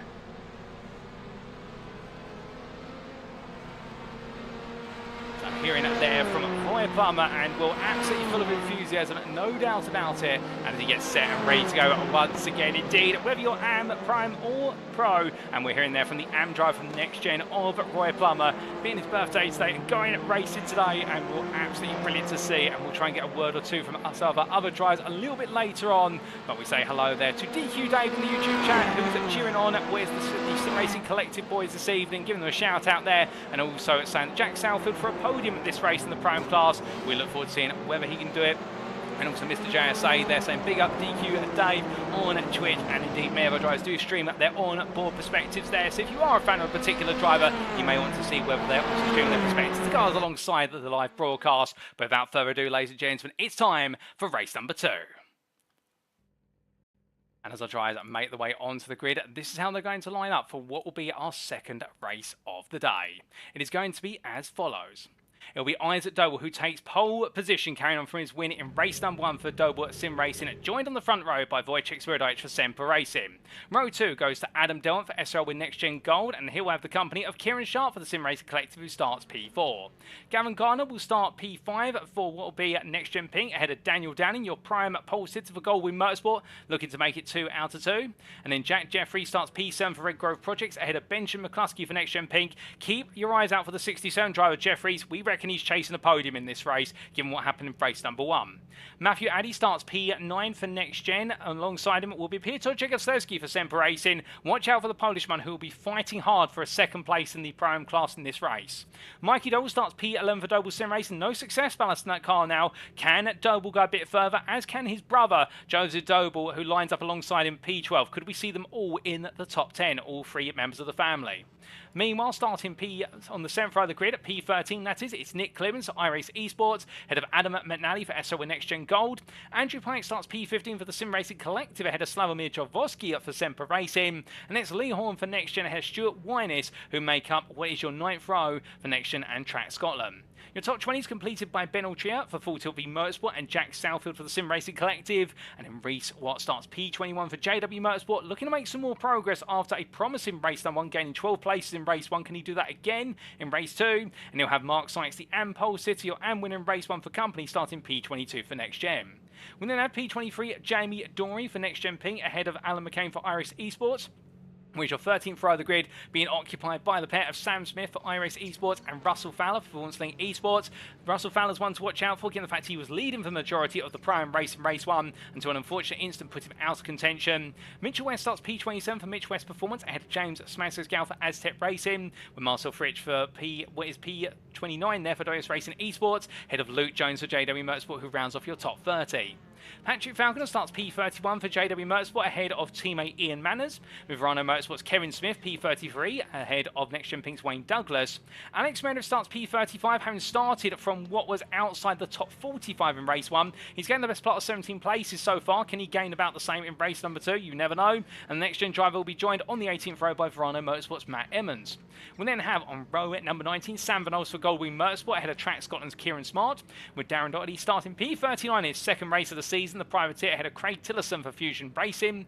Jonathan Collins for Whiskey Runners Racing starts on the 21st row of the grid, joined by Costa Chats Constantinu, the Costa Sea Photography Racing driver, wants to go battling with him once again. And then Harley Bicknell starts P43 for JW Motorsport, a nightmare race 1. Can he start to turn things around and turn it into a dream at race 2? And Martin Redford, the privateer, P44.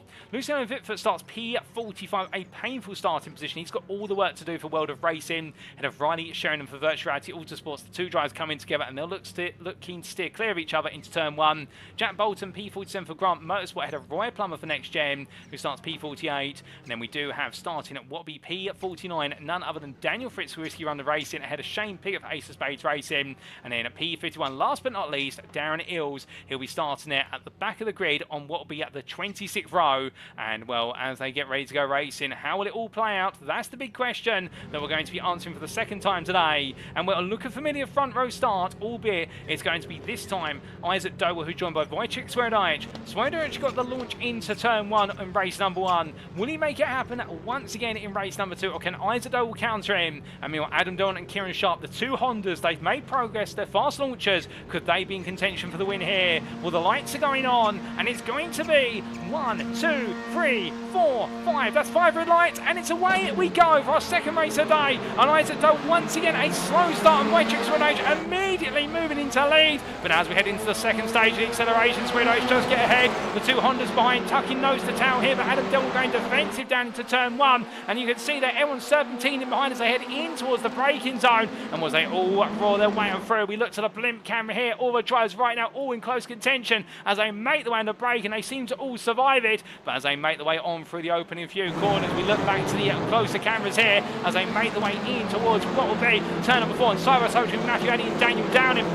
Addy around the outside there to defend for the lead of the Pro-Am class, and Matthew Addy's had a fantastic start to this race, no doubt about it, and that is a key place he'll take early on. Downing loses a couple of places, but not losing too much momentum. Benjamin McCluskey, meanwhile, immediately trying to pounce here for NXTGEN Pink, trying to work his way out the order.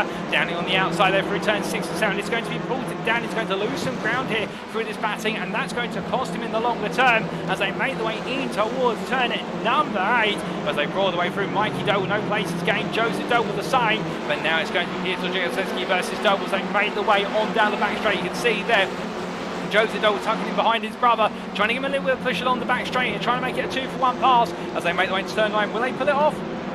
side by side they go into the corner, and meanwhile their rival's not backing off there, as right now Jigosleski trying to back these two back behind him, but as they go for left-hander turn number 10, well, Mikey Dog's not going to back out here. He's got the inside line, he's going to force the issue onto the start-finish straight. A little bit of a rub between the two of them. They're still side-by-side races. They make them through. Oh, goodness me, it's all gone wrong. Multiple cars into each other here at the hairpin, and well, the circuit is definitely right now been brought to a standstill as everybody tries to steer clear of the danger, but much like race one, it's gone wrong for one driver, and as they all make their way on down here, well, right now the whole field's going to be split in half. Indeed, the top 20 are going to be in a world of their own compared to the rest of the field. The field is now clear. We've got a car reversing its way into the pit lane now. I think that might be Ben Altria taking a very inventive approach into the pit lane.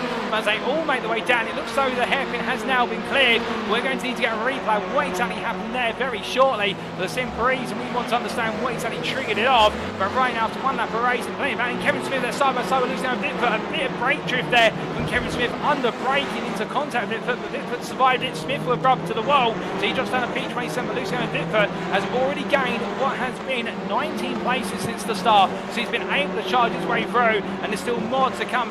Meanwhile, Peter Jegosleski battling here for P11. Joseph Dole on the inside into turn number 8, but that's the drag race, which the Audi on paper will win. But I think right now Jegosleski might have a bit of pressure from Adam McNally, who's also trying to put his way out the inside into turn 9. But the problem is that Honda, it may be fast on the brakes, but it's not fast on the straights. But it's not going to stop McNally from trying to send a move up the inside. That's exactly what he does as he heads into turn 9 and 10. As he makes one through the SO NXTGEN Gold driver, gets Jegosleski for P3 in the prime class, but goes very deep there and the hairpin, and Jegosleski comes back in immediately, although I think there's a bit of contact there, and well, Manali flashes lights, not too happy about that, but Pietro Jegosleski getting his elbows out and showing he's not just here to fill the grid. But as they make the way on down towards turn number 1 for the third time of asking, drawing the way on down, as they make the way towards that braking zone, still flashes lights there. Manali not happy about how he was passed, no doubt about it, and well, that's not Morse code for please stay in front, that's Morse code for you deserve to, well, I deserve the place back. But right now Manali's going to do it the hard way. As you can see that Nick Clemens getting exceptionally close as they make the way on through turns 2 and 3 and coming through 4. Well, right now the number 13 driver, a number that's unlucky for some, but it's been synonymous with Nick Clemens for a few seasons, as it has been for Jamie Dorey, albeit the 0 in front of Clemens being the delta between the two of them. And right now as they make their way in towards turns 6 and 7, Clemens fighting in this three-way fight for what is the Pro-Am final spot of the podium, the P3 position. But Clemens there getting a bit wrong, and in fact the car going to the barrier, rub to the barrier, and that is going to be Lee Horn and Andrew Pike who both make their way and through, and Clemens getting a little bit too eager with the brake pedal, it would seem, and all the place going, oh goodness me, I think there's been some contact there with Stuart Wyness as they made the way out of turn number 8, and Nick Clemens right now drops all the way down the order to what is P18 overall, P8 in the prime class, and one error has compounded itself absolutely massively. And as they make the way into the braking zone, meanwhile Luciano Bitford trying to make another place here. Now that's brave. Bitford side by side with Fowler, but to be fair, he's going to try and make it count. He doesn't want to wait. Does the Dutchman as they make the way down towards turn number 9. It's been a drag race here, and Bitford in the end will get it on the inside into turn number 9, but Fowler's not going to back out. He likes the circuit, Fowler. He knows exactly where he can position the car, and he's on the inside into 10. Bitford trying to squeeze the door shut, but Fowler getting his elbows out. These two not backing off. You'd think they were battling for the championship win and not for P24, but in the end, Bitford will get ahead, albeit with a bit of rubbing and bumping between the two of them. It's not about a few little bits of aero damage as they make the way onwards towards turn number 1 once again. But as they do so, we have had a little bit of brake dust smoke kicked up there on the start finish straight. I don't think it's anything too major to worry about, ladies and gentlemen. But as I try to make the way on down towards turn number 1, we do have a little bit of a breathing room here to give you a replay of some of the incidents, including the race start, the run through the fountain section. It's always great to see, and here is the replay, and we're going to be taking a look at the replay from further down the order from the onboard of what was James Smatsisgow on the nose here, starting P29, gets a good launch, gain a place up to, well, in fact, he starts a bit further on down, further up the order. He did start what was P28, gaining P27 initially, and well, now starting to head into the second phase here as all the drivers came down into the braking zone, and as they did, it's all about positioning at this point. Looking around the outside of the iRacing Esports car, the 27, and going in towards turn number 1 now. Everyone just tentatively through the corners. We look to the exterior cameras here for the rest of the what was the start into the fountain. And as everyone came on down, most drivers here going too wide safely on through. And credit to them all for making it on through there in what is a very difficult corner sequence to navigate, even in these TCR cars that are relatively narrow compared to other racing machines such as GT3s. But then it all went wrong towards the end of the open lap. We did have a major shunt at the race start. In fact, this is coming back to what was at the race start. We had the major shunt further down the order towards the fountain. This was Jack Bolton coming down in towards the fountain section, making some places there, the Grant Motorsport driver. Oh, goodness me, and in fact, there was an incident for Marcel Fritsch, who was turned sideways there, going down into the braking zone, and Bolton trying to reverse contact to the Ace of Spades car. That was Darren Eels, I believe, with Shane Piggott was picking up some contact. The car went straight on, so it wasn't all clean at the fountain. And then a bit later on, with regards to the race start, we did have that major incident into the hairpin. And well, here we are. I believe Jack Southwood was the epicenter of this incident.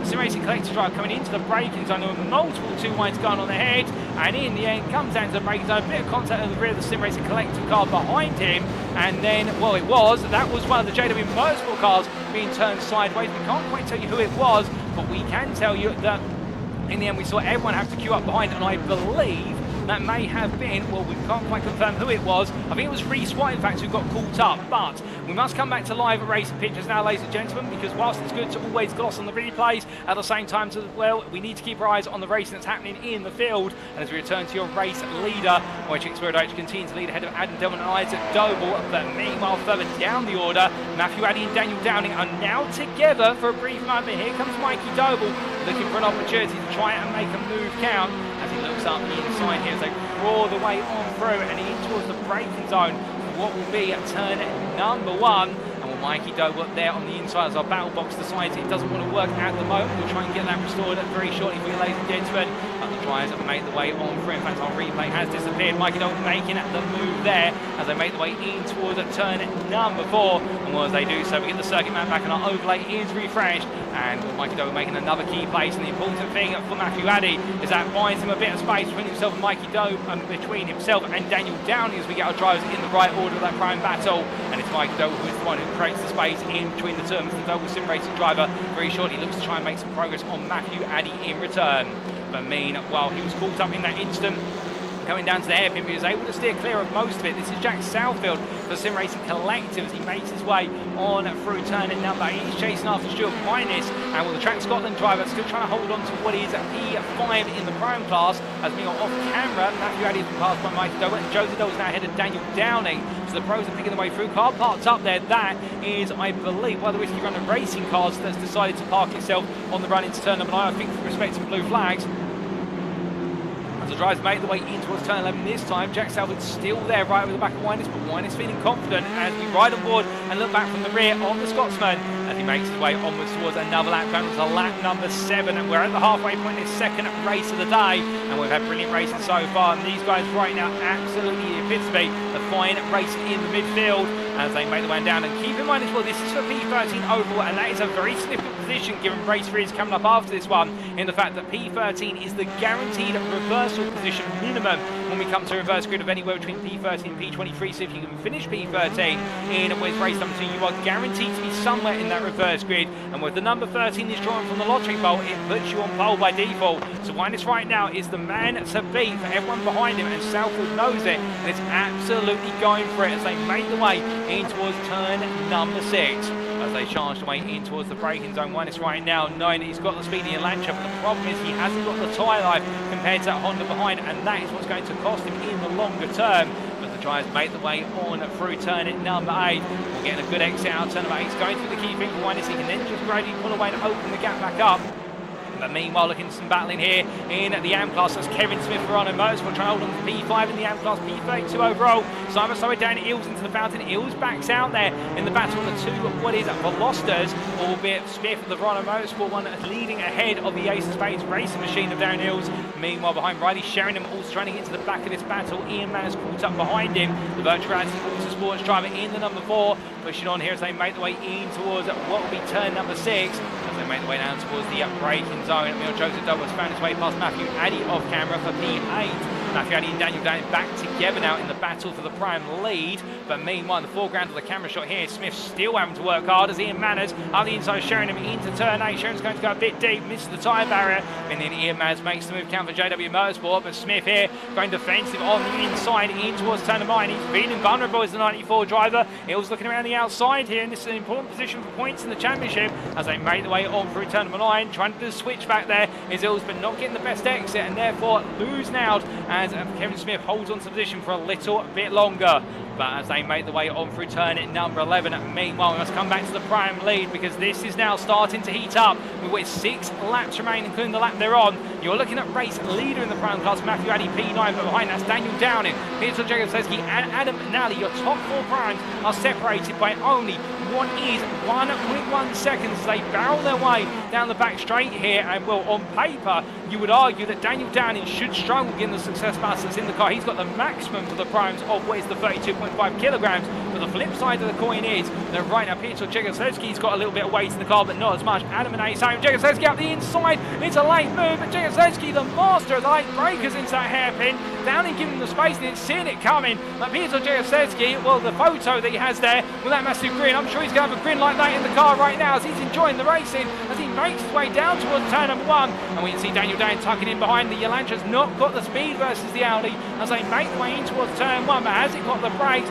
The answer seems to be no, and Adam McNally is just being made to watch, wait and listen for an opportunity as they come in towards the fountain.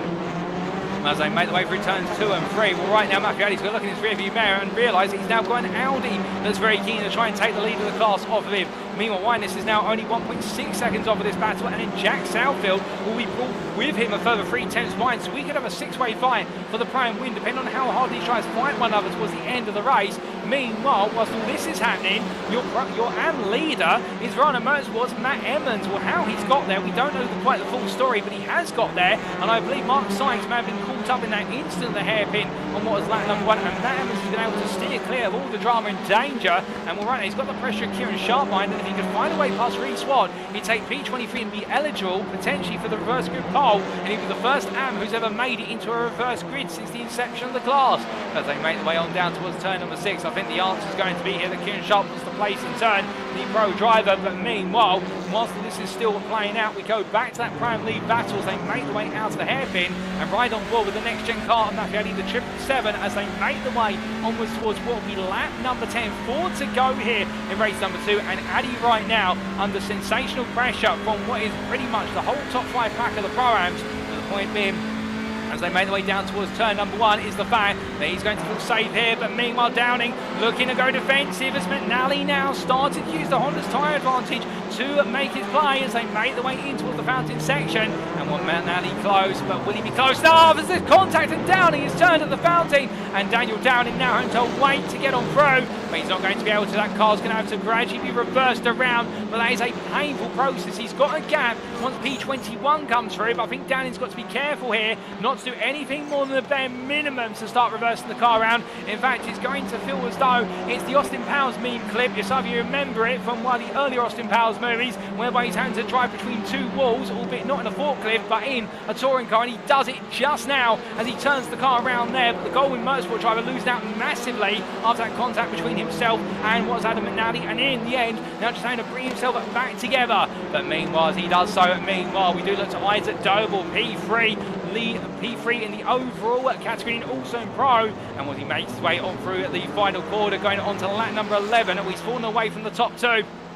But right now, the leading member of the Doble family for Doble Sim Racing, he's got Gavin Garnett, Jack Jeffries behind, and Jack Jeffries is the driver we said to watch out in this race. He was looking at a podium in race number 1, and right now he could have a podium with his grasp. We can find these 2 places in front of him, and we're behind Benjamin McCluskey's got the pressure on Mikey Doble, and you can see McCluskey having to go defensive there. Doble thinking about the move, not going for it in the end, opting to stay behind, and right now they're fighting for P6 as they all break their way down into the fountain. All 5 of these drivers absolutely foaming at the mouth for the final spot of the overall podium. You can understand why, given how much points are available with regards to those positions, and as they make the way on through turn number 5, well, right now McCluskey and Mikey Dorey are getting closer to that three-way battle for the third place spot, with the amount of pressure that's been put on Isaac Doble, and naturally that race pace is slipping away as they fight more and more.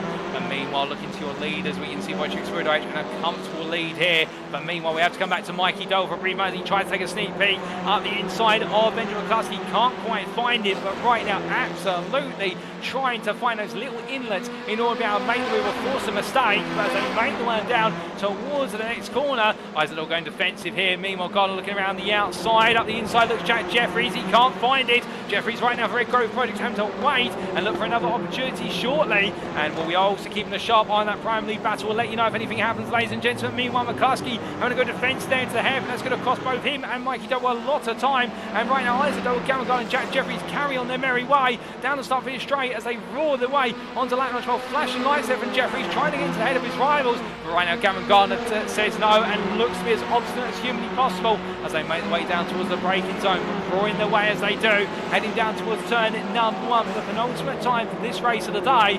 Meanwhile, we do look back to Matthew Addy as he's been able to pull a sizable gap over Piotr Jegosewski, and Adam McNally after that contact with Daniel Downing has now fallen back into what seems to be more of a resignated battle for what is P3 in the prime class versus Stuart Winus P11.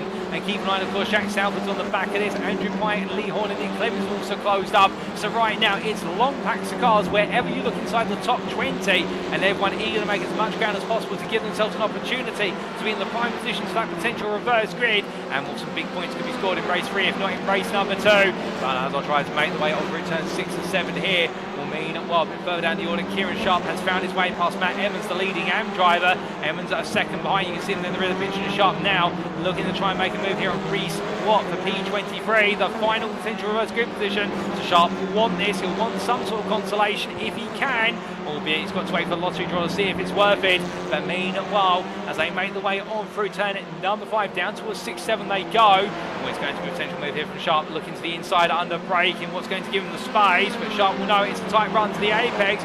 Too wide they go as they make the way up the hill towards now what is turn number 8, a downhill drop. Watt on the inside, Sharp on the outside here. Too wide they go on the brakes. Watt's not giving in, but neither is Sharp, and right now it's a drag race. Well, I think the overspeed's going to go the way of Kieran Sharp, but meanwhile, here's Matthew Addy, your prime lead, as he goes onto the final lap, lap 13. Peter Jegosewski look on the inside, this is the prime lead, it's a P9 overall. Onto the brakes they go, he turns in, there's contact, Addy's turned sideways, he's pushed back in the right direction, but here comes Adam McNally, here comes Stuart Winus, and Jegosewski gets ahead. Now, whether Jegosewski made that move fair and square, well, it looks like it might have been a racing incident between them because they both fall towards the apex, and Jegosewski definitely signals his intent to go down the inside, but that's why we have Stuart, and I'm in the commentary moves, they make the way through turn 5 down towards 6, but Addy not happy about that, but Jegosewski getting his elbows out and pushing onwards as he takes the lead with only what is half a lap to go. Meanwhile, Adam McNally, Winus and Jack Salford now all looking by as they look for an opportunity to try and get ahead of Addy, but he's going to absolutely fight this all the way to the very end. Meanwhile, the battle for P3 overall, Isaac Doble right into the wall there, down the back straight, knowing he's got to defend this now from what is P3 as Cameron Gardner takes another look around the outside with Jack Jeffries just behind. But meanwhile, as he makes way out the final corner, where it wasn't to be a win in race 1, Isaac Doble kept him at bay, but in race number 2 he returns to winning ways. It's Wojciech Swirydowicz with his lights flashing who takes the win in race 2 of the day, ahead of Adam Delmont P2 for SO NXTGEN Gold, and Isaac Doble completes your top 3 for Doble Sim Racing ahead of Cameron Gardner and Jack Jeffries, Benjamin McCluskey, Mike Doble, Joseph Doble, and then it is Piotr Jegosewski who takes the win in the prime class for Semper Racing ahead of Matthew Addy. For Adam McNally, round off your prime top 3. Stuart Winus and Andrew Pye complete your top 13. They're all guaranteed to be in your reverse grid for your final race of the day. Jack Salford just behind P14 ahead of Lee Horn and Nick Clemens. We've got a few more drivers to come on through, and well, as we look to this man right now, well, earlier on today we saw Kevin Smith take Murano Motorsport's second ever podium, I do believe, in what has been this season. But right now Matt Emmons is going to outshine his teammate because he heads towards the line. Whether he knows it or not, he's about to take his first ever AM win in the NXTCC. Matt Emmons, P25, is your AM winner for race number 2, and it will be behind him Craig Tillison, who takes his first ever AM podium. It's a P2 in class, P26 overall for the Fusion Racing driver, and then James Mansell makes it 2 podiums out of 2. The third spot of the AM podium goes to the Aztec Racing driver P27, ahead of Mitchell West, Marcel Fridge and Jonathan Collins, who rounds off your top 30 on P4 in the AM class with Risky Runners Racing. And well, as our drivers make the way across the line, we've still got a few more to go, including Harley Bicknell, who's gained 9 places since how he finished in race 1. And Ben Trier and Riley Sheringham. And well, speaking of Riley Sheringham, here comes the Virtual Reality Autosports driver as he makes his way out of the final corner. And well, it's been a better race in race number 1, it would seem. But in the end, in fact, he makes his way in the pit lane, and he is our first driver to finish a lap down. Ben Trier will be your final lead lap finisher, P35, ladies and gentlemen. But meanwhile, as Semper Racing's Wojciech Swirydowicz comes to a halt in the pit lane, he'll be absolutely ecstatic about the win in race number 2. And Adam Delmont, meanwhile, at P2, a huge haul point. It's been a while since we've seen him on the podium, but he'll be proud of that one, no doubt about it. And Piotr Jegosewski there, your pro and winner. A tough race between himself, Matthew Addy, Adam McNally, Stuart Winers and Daniel Downing. Being then Jegosewski was able to pick up the pieces that were left behind by Daniel Downing and Matthew Addy there. Well, I think there'll be some words between them down in the pit lane, but I think they'll save it for being on circuit in race number 3. For the Semper Racing driver there, absolutely giving it everything. We saw some audacious moves, and well, for the most part, they definitely were some of the moves of the day so far, no doubt about it. But as all the drivers make their way into the pit lane, Craig Tillotson as well will be absolutely pleased to take his first ever AM podium. The Fusion Racing driver, showing that you don't have to be the fastest driver out there to take a podium, you've just got to be consistent. And the same for Matt Emmons, the winner of the AM class, and James Mansell's consistency in the AM class is unrivaled today so far, albeit I don't think the team will be happy about him taking the bumper off the car with that impact with the pit wall. But with that, ladies and gentlemen, we now come to the scenic view and with it the race results of race number 2. And these are, of course, subject to any stewards' inquiries. And here they are for race 2 of round 4 of season 6 of the NXTCC, powered by IMB Racewear. Wojciech Swirydowicz returning to the top step for Semper Racing by 2.8 seconds the end over Adam Delmont for SRO in NXTGEN Gold. Isaac Durwood making it back-to-back podiums after his win in race 1 were P3 here in race number 2 for Double Sim Racing, and 3 attempts behind him, pushing hard but couldn't quite find that podium, Gavin Garner for NXTGEN Pink. Misfortune for Jack Jeffries in race 1 was turned around into a motivator for race number 2. He takes a P5 there for Red Grove Projects in some of his finest performances so far this season, ahead of Benjamin McCluskey for NXTGEN Pink, and then Mikey Doble ahead of teammate Joe Zadell for Double Sim Racing, P7 P8. Piotr Jegosewski, your pro and winner, P9 there for Semper Racing in his close-knit battle with Matthew Addy, who in the end took P10 just behind for NXTGEN. And then Adam McNally, best rest P11, your third place finish on the prime podium for SRO NXTGEN Gold, completing that prime podium of Jegosewski, Addy and McNally. Stuart Winers, unfortunate to miss out on a prime podium, but he'll take a P4 with open arms and guarantee himself a slot on that reverse grid for Track Scotland, as will Andrew Pyatt, the 13th place finisher there for the Sim Racing Collective, head of teammate Jack Southfield. Lee Horn completed the top 15 ahead of Nick Clibbins, with then Luciano Vitford having a stellar drive, having started all the way down. And well, ladies and gentlemen, this is the most places we've seen gained by a single driver in a single race over the course of the NXTCC's history. Luciano Vitford gaining 28 places in one race and putting himself right in the midst of the eligible numbers for the reverse grid, and the World of Racing driver has earned it the hard way. That is a record being set there by the 60 driver, head of Wayne Douglas, Slavomir Drovosky and Russell Fowler, with Fowler completing a top 20. Behind the Pornsling Esports driver, Alex Meredith P21 with Daniel Downing P22 there. Unfortunate to take P22, given his battling for what was the win in the Pro-Am class, but that's the way the misfortune has gone for the Goldwing Motorsport driver. And Kieran Sharp, your last potential reverse grid eligible position, P23 for the Sim Racing Collective driver. Reswap P24 ahead of AM winner, first time AM winner Matt Emmons for Rhino Motorsport in his first ever AM podium as well.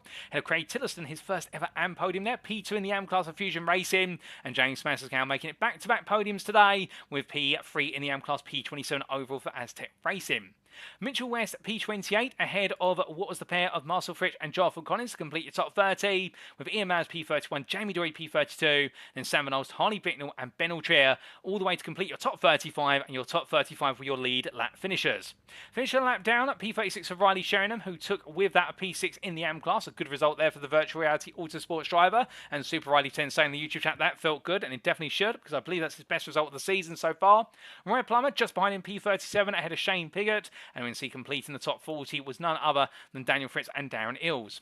2 laps down for what was Luke Jones, P41, ahead of Kevin Smith, and 3 laps down for Jack Bolton, 4 down for Alan McCain, and then 6 laps down for Patrick Falcon at Kieran Smart and Mark Sykes through to P47, and then 8 laps down and classified as a non-finisher as he did not complete over half the race distance, Costa Chatscon-Antonu, and the same there for the drivers of Sam Smith, Mark Redford, and Darren Doherty, the privateer, last but not least.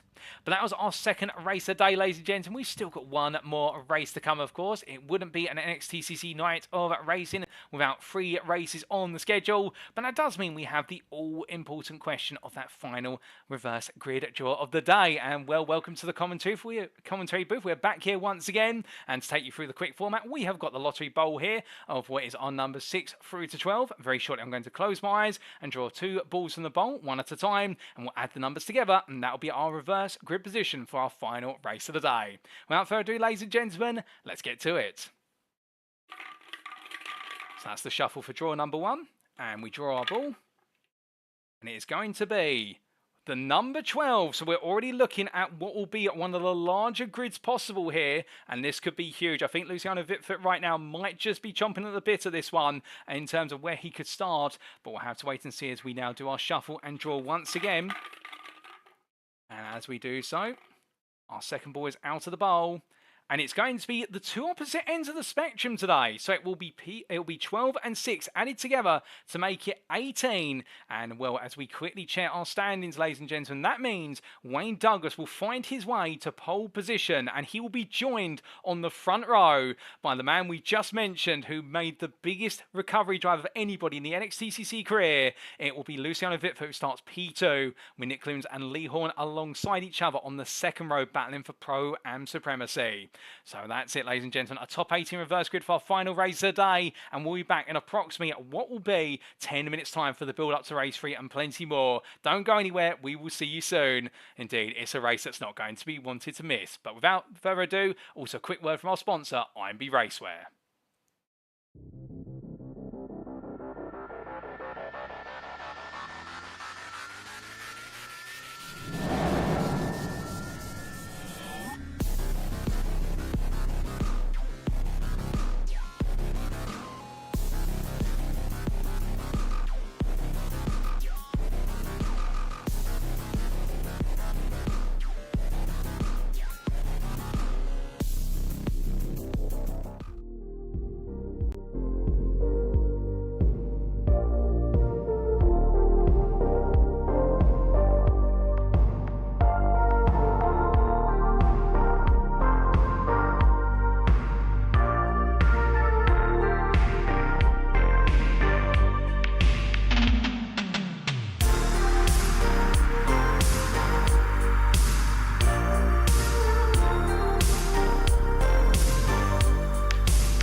Alrighty, ladies and gentlemen, we are back then for our final race of the day. Race 3 of 3 here at the Long Beach Street Circuit in the US state of California. And whilst the clouds have come over and it may not be as hot as it has been in races 1 and 2, we have cooler weather, but by no means is it going to cool our drivers' tempers. Indeed, we've seen some fiery racing in our first 2 races of the day, and we've now a top 18 reverse grid for our final race of the day, where you can be certain we are only going to see more sparks fly between our drivers as they go green flag racing for the final time. But as they get ready to do so, we've had some great performances out there today, including from Slavomir Dravoski for Semper Racing, and the driver in front of him there as they make their way on down the back straight, Matt Emmons taking his first ever AM win in the previous race. The Rhino Motorsport driver steering clear of all the drama to take that AM win, and he'll be looking to try and make it another AM win in this final race, albeit he'll have some pressure on him for Craig Tillerson, who took what was his first ever podium in the AM class and second place for that. And we can see Craig Tillerson in the YouTube chat, P2 over the moon, I suppose he was meant to type there. And with Rhino Motorsport 2 podiums today, although for different drivers, but still brilliant results. Indeed, great results amongst some of our drivers out there, no doubt about it. And also at Luciano Vitford with a record-setting 28 places gained in what was race number 2. And well, it's earned him second place on the reverse grid alongside this man, Wayne Douglas for Next Gen Pink. And well, these two will be going toe-to-toe when they make their way down to turn 1. But could we see Vitford, and will be the 3rd time asking today, indeed what would be, I do believe, his 14th round of racing in the NXTCC, could we finally see him take home an overall win? Well, Wayne Douglas will be very eager to try and be a thorn in his side and take home an overall win. That's been a long time beckoning for Douglas as well, albeit he's picked up 1 or 2 in the past, but it has been some time since we've seen him on the top step. And well, it's all going to come down to that launch into turn 1. As we say hello to John Meredith, who in the YouTube chat says evening, just in time for last race. And well, we've missed you for the first 2 races today, John, but the fact you're here, better late than never, as they say, and we're more than happy to have you tuned in. Of course, I suspect you'll be cheering on what will be Alex Meredith, and well, the son of the Meredith family, they're getting ready to go for Next Gen one final time. It's definitely been a tough round of racing so far today. Hasn't really made too much progress since his back of the field start due to a qualifying ban after the penalties levied against him at Sandown, but he'll be all set and ready to go. Albeit the car's a little bit shy behind the palm trees, but right now as the wind blows and it continues to build, there's a bit of a wind blowing down at the start for this straight. Could that end up discouraging sole drivers on the break into turn 1? Mikey Double showing no signs of being discouraged. Indeed, all our drivers, I think, right now have only got encouragement for race number 3. His last race of the day. They'll all be giving it everything, but who is going to take everything away with them? Let's find out. So as our drivers make their way onto the grid, this is how they'll line up for our final race of the day. Wayne Douglas takes a reverse grid at pole position from the top 18 reversal for Next Gen Pink. Alongside him will be Luciano Vitford for World of Racing. We'll then have on row at number 2 the prime pair of Nick Clementshaw Prime Pulses for iRacing Esports and Lee Horn for Next Gen. Jack Salford starts P5 for the Sim Racing Collective on what has been a strong debut so far, and he's joined by his pro teammate Andrew Pike for the Sim Racing Collective. Stuart Wynis P7 for Track Scotland, looking strong ahead of Adam McNally for SO and Next Gen Gold. With Matthew Addy for Next Gen ahead of Piotr Jegosleski for Semper Racing. We saw plenty of battling between these two in race 2. We're going to see plenty more in race 3, there's no doubt about it. Joseph Doble starts P11 for Doble Sim Racing ahead of teammate Mikey Doble. They both struggled to make progress today. Can they make a bit more progress in race number 3 to wrap things up? Then coming on to row number 7, it'll be Benjamin McCluskey, who starts P13 for Next Gen Pink ahead of Redgrove Project's Jack Jeffries. He's beckoning for his first ever podium, and well, we look forward to seeing where he can pull it off here at Long Beach, albeit his first ever win in his career is yet to come. Gavin Gardner for Next Gen Pink starts P15, joined on the 8th row by Doble Sim Race's Isaac Doble. Then Adam Delman for SO and Next Gen Gold, and Wojciech Swirydowicz for Semper Racing complete your reversal to P18. And then have Slavomir Dravoski, who starts P19 for Semper Racing. He's joined on the 10th row of the grid by Russell Fowler for Performance Link Esports. Behind them will be the pairing of where's Alex Meredith for Next Gen and Daniel Downing for Goldwyn Motorsport. These two have had opposite ends of fortunes today, and well, could we see a titanic battle between two of the fastest drivers in the Prime class in the 11th row. Row 12 goes to Kieran Sharp for the Sim Racing Collective and JW Motorsport's Reese Watt, and behind them on the grid it will be on row 13 Matt Emmons for Verano Motorsport. Your AM winner in race number 2, can he make it to out of 3 today. He'll have the pressure of Craig Tillerson behind him for Fusion Racing, starts P26. James Messerscout starts P27 for Aztec Racing ahead of Mitchell West and Mitch West Performance, P28. Marcel Fritz starts P29 for WS Racing Esports ahead of Jonathan Collins for Whiskey Runner Racing, with Jamie Dorey at P31 on the grid on the 16th row for NXTGEN Pink, joined by Goldwing Motorsports Sam Van Olst. Row 17 goes to Harley Bicknell for JW Motorsport ahead of Full Tilt Motorsports Ben Trier. Then Riley Sheringham starts on the 18th row for Virtual Reality Autosports, P35 ahead of P36's NextGen Roy Plummer. We then do have from them on row number 19 the parent of Shane Piggott for Ace of Spades Racing and Daniel Fritz for Whiskey Runner Racing. Darren Ills and Luke Jones for Ace of Spades Racing and JW Motorsport complete what is there your top 40. And then further down the order, we do have Kevin Smith, P41 for Verana Motorsport, ahead of Alan McCain for Iris Esports, with Patrick Falconer, P43 for JW Motorsport, ahead of Kieran Smart for Track Scotland. Row number 23 goes to Mark Sykes and Kelster Chatsconstantu. The NextGen and Costa C Photography racing pair will both be looking for a better day of racing in what was race number 2. It didn't work out, but race 3 they'll be hoping for plenty more, especially when you consider Sykes was your winner in race number 1. And then last but not least, starting P47, Sam Smith for iRacing Esports. Only 47 drivers on the final grid of today, ladies and gentlemen. And well, we may have lost what is 6 drivers since our starting grid of race number 1. But I can tell you one thing, with all the drivers here on the grid, it's going to be a thriller from lights out to checkered flag. And well, we are only seconds away from seeing the lights go on. We see Verona Motorsport wishing everyone the best luck there in the YouTube chat. And well, could Wayne Douglas bring on home for victory, or can Luciano Vitford finally find a way to take overall victory in his NXTCC career? The lights are going on. We're about to find out, and it's going to be 1 red light, 2 red lights, 3 red lights, 4 red lights, 5 red lights. And it's lights out and away we go for the final race today. And both Douglas and Vitford have slow starts, but Douglas picks up in the second phase of the launch. And as they make their way down towards turn number 1, the NextGen Pink driver seems to be holding on. Lee Horn versus Nick Clements, meanwhile. Horn's having to defend on the outside run now in towards turn 1. He's taken the lead, but can he hold on to it in the prime lead of the battle for P3 as they all make their way down to the braking zone? As they all come down, all the drives right now close together. Clements back up the inside, 2 wide here as they both bump and grind, making their way in towards the fountain. But in it, Clements is the braver of the 2. Andrew Pike, meanwhile, seizes the opportunity to battle there with Jack Selford, but Manali sees the doors open and makes his own progress. And meanwhile, further behind as all the drivers make their way on out to the fountain now. They've all safely made it through by the looks of things. No more drivers having any sideways moments at the moment, at least, albeit a few going very slowly there for the fact. In fact, we have got one car pointing the wrong way.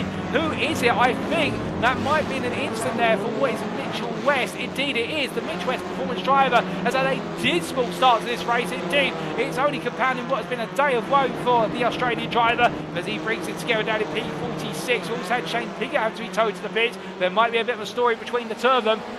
But meanwhile, as we look back up the order, and in fact, we can't look back up the order just yet. Oh my goodness, there's been a huge incident down the exit at turn number 8 now. Who's been involved in that? Well, Peter Jagowski's there also, I believe, as he tries to turn the car around. We've got one of the Sim Racing Collective Hondas, that's the 57, and that would be Andrew Pike who's been turned. Mikey Doe has been involved in that incident of some description as well, from what I'm hearing tonight. You can see Doe in the rear of the picture, so the 3 have gone into the corner, but none of them have made it out. Some more drama there, and that's just in time for our drivers to make their way onto another lap, albeit before they do, we've also got, I think, a little bit too wide here coming down to the hairpin, but everybody this time surviving the hairpin, albeit the Aztec Racing car Sebastian Scale going very deep and always making its way to the tyre barrier, but they've all made it through the hairpin this time, so the incident hasn't happened there, it's happened at turn number 8, but meanwhile, as we look to the cars making the way through, it's a 3-way battle for what is a P24 over on a 2-way battle for P3 in the AM class. Craig Tillerson for Fusion Racing on the right, albeit he's going to have a driver look at his right in the form of what was their Ben Trier, but Kevin Smith sweeps around the outside. Smith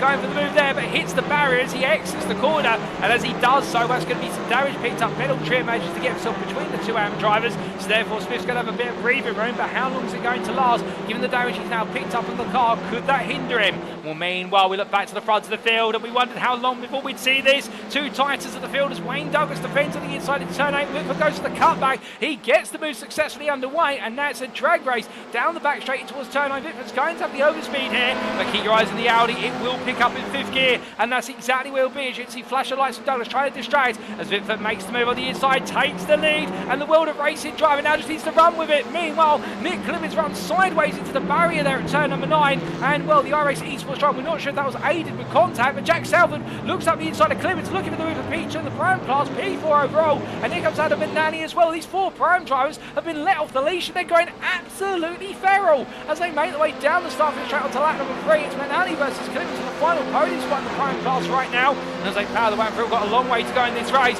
But right now, these drivers aren't seeing long term. They're seeing short term. They're seeing red as they make their way down towards the braking zone for turn 1. And Nick Clemens right at the back of this right now. And with damage on the left-hand side of the car, that may just be holding them at bay as we see Jegosowski there, a lap down, trying to steer clear of the field coming on through. Meanwhile, looking our way at the inside here for P14. That's Jaworski. Contact Adam Delmon, who makes his way to the barrier first. And will Delmon flash his lights? Not too happy. I get the pit, Jaworski will say, well, where else could I go? In the fact I was on your inside. I think Delmont, when he looks back at that, maybe wondering whether it was worth sticking his foot in all the way he did. But as they made the way out of turn at number 5 and onwards towards turn 6 and 7 they go. Well, now everyone's started to settle down here. We're getting a sense of room from our drivers. But one big question that many of you do have on your lips, and understandably, what exactly happened into turn number 8 between the field of drivers? And also what happened at the fountain with Mitchell West, who seems to have the worst of everybody's luck. Well, we'll have to hold that thought for a brief moment. We have got the replays queued up because we're looking here at Adam McNally, who right now has got Jack Southfield, who's fallen behind him. McNally having the better run down the back straight in the battle of what is the 4 Honda Pro-Am drivers here. Right now, it's going to be a Honda that's potentially filling up the entire podium. But which one of these 4 are going to be on that podium? That's the question as Lee Horn continues to try and break away. Meanwhile, a bit further down the order in the battle for the AM podium places, this is Jonathan Collins right now, all over the back of the teammate, well, not teammate, I should say. Looks similar to the car, but they're not part of the same team. All over the back of Wesrado Motorsports, Kevin Smith with Matt Emmons there, but Smith is your AM leader. Emmons has lost out in the altercation with Ben Altrier down the back straight. I think he's had to lift out in order to try and avoid any incidents, but in turn, he's actually given the place to Wayne. Kevin Smith is your AM leader after his 3 laps of racing as they charge their way down towards turn 1, and Kieran Smart, meanwhile, abandoning the P11 in the prime class here, with Marcel Fritsch, who's looking to move up to P24.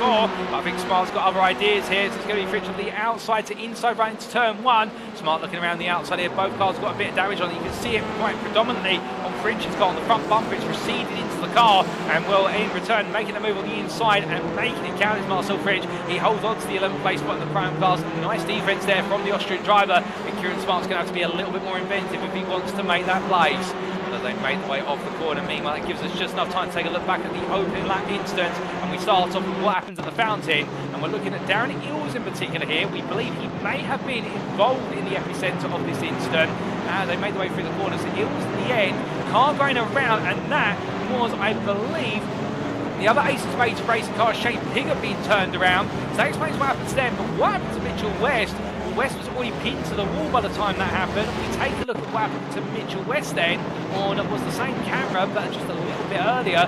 When he made his way into the fountain section, the Mitchell West performance driver comes on down. Car in the middle, I think that might have been Sam Vanols there, who's turned the 101 sideways. And in the end, I think Vanols was propelled forward by a car from mine, and West just pinned to the wall, had nowhere to go. And in the end, that is the way it went for Mitchell West, and definitely not his day today.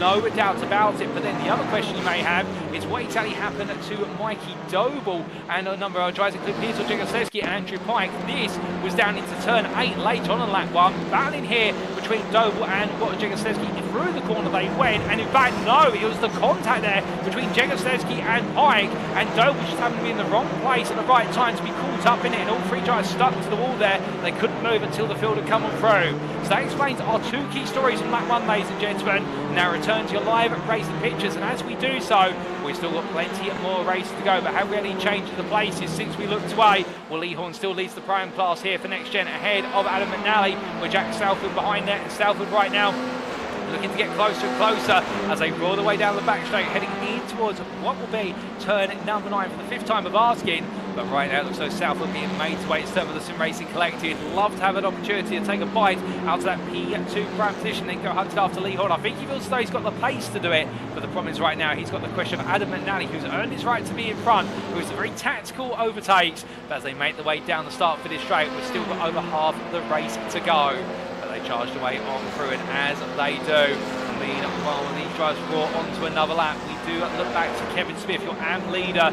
We ride on board, looking back from the Verano Motorsport machine, as he does have the pressure. Jonathan Collins, who goes very deep into the hairpin, and right now Verano Motorsport trying to make this a 1-2 in the AM class for the final race of the day to make it. So both drivers on the podium twice. They both had 1 podium apiece, but Matt Evans has had 1 win today to what is Smith's podium as they make the way down the start for the straight. You can see Collins right now absolutely getting stuck in there in that P2 position and making sure to separate the two teammates. Will be a flash of lights there from Collins, trying to distract, indeed try to send the signal, try to get the driver to look away from the circuit. It works for some, but Smith got falling for that trick. It's one of the oldest in the book as they make the way through the fountain section, but right now in the battle of the three Velocitas here, well right now you could say it's an analog for the three Musketeers, but these guys aren't friends, they're rivals, and as they roar their way in towards turn number 5, so we've got a bit deep there, and Collins is getting closer and closer as they roll the way out towards turn 6 and 7. Smith only going defensive. Collins looking around the outside, but could this be a setup for a cutback? Well, it's going to be Collins looking around the outside here. Evans meanwhile trying to go for the move, and again Smith has the right to potentially try to park the car and try to get Evans into this fight as they make their way down towards turn 8. But he's got to be careful given the fact that behind him they've got Kieran Smart and Marcel Fridge, and not only was 2 seconds behind, they've got full place AM car from Aztec Racer James Mazescal that is making progress behind. But meanwhile, speaking of making progress, Matthew Addy is losing ground as he's flashing his lights there, and I believe that is after being made to go wide in the final corner, the hairpin. I mean, a bit of a battle with Russell Fowler. We might be able to understand what exactly happened there very shortly, but definitely as he makes out to speed, Wojciech Swirydowicz getting up through to P11 as they roar the way on down. And well, as they do so, these drivers right now all going out there, leaving nothing on the table, no doubt about it. Daniel Downing, side by side with Jack Jeffries, and well, Jeffries right now trying to hold on to P15, outside to inside of the fountain, does that, and Downing on a recovery drive here, having started from outside the reverse group position, starting P22. He's already up 6 places. The Golden Motorsport driver is making haste and progress as he heads through turn number 5. His next target will be Slavomir Drovosky, who is P14 in the pro battles, if you will. But first, he's got to find his way past Jack Jeffries, but I think he might try and use the Red Grove Projects driver as a proverbial battering ram to try and help him make those places, given how close this field is and how the primes and the pros are all sandwiched together. But they make the way on up through turn at number 8. Meanwhile, we look a little bit further down the order. We've got some AM battling going on here between Riley Sheringham and Ryan Plummer across the track. Natsu at the 3 Hondas making the way into the fountain, and well, as they do, they're fighting for P8 in the AM class, P31 overall, and enjoying a little bit of a tussle as they make the way on through turn at number 4. Albeit it seems as though the Costa C Photography Racing driver holding on the front of this group. Plummer right now looking for an opportunity to try and cut his way on the inside. Will he be able to do so? That will be the question down to turn 6. I don't think he will from that far back, but definitely all 3 of these drivers still finding their feet and enjoying the battling that comes with that process.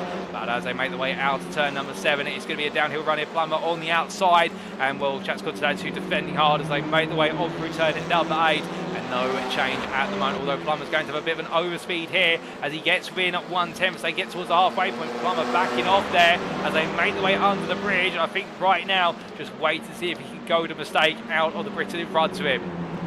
As they come through the right-hander and onwards towards turn at number 11. Meanwhile, look back to your race leader of Luciano Bitford here, the World of Racing driver, who's leading by 3.5 seconds right now. He makes his way on down towards turn at number 8, and well, that gap is looking stronger and stronger by the corner. And well, as we see Wayne Douglas here looking to try and fight for P2 right now. Lee Horn, your prime leader, a further 2 seconds behind. The top 3 is separated out quite significantly. You have got drivers who are trying to battle their way into the top 10, and well, the main fight right now is in the fight for what is P11. That being headed by Nick Clemens, who you can see in the foreground of the camera shot as he makes his way through Matthew Addy, then it's Isaac Dole, then Slavomir Drovosky, then Jack Jeffries, Daniel Downey, Jamie Dorey, and Alex Meredith at the back of this. We have got what is a 9-car fight to be P11, and as they make the way on through turn at number 10, nobody right now making any mistakes. Everybody absolutely knows the tower as they all crescendo their way through the hairpin at any moment. It only takes a small mistake and it could all go wrong.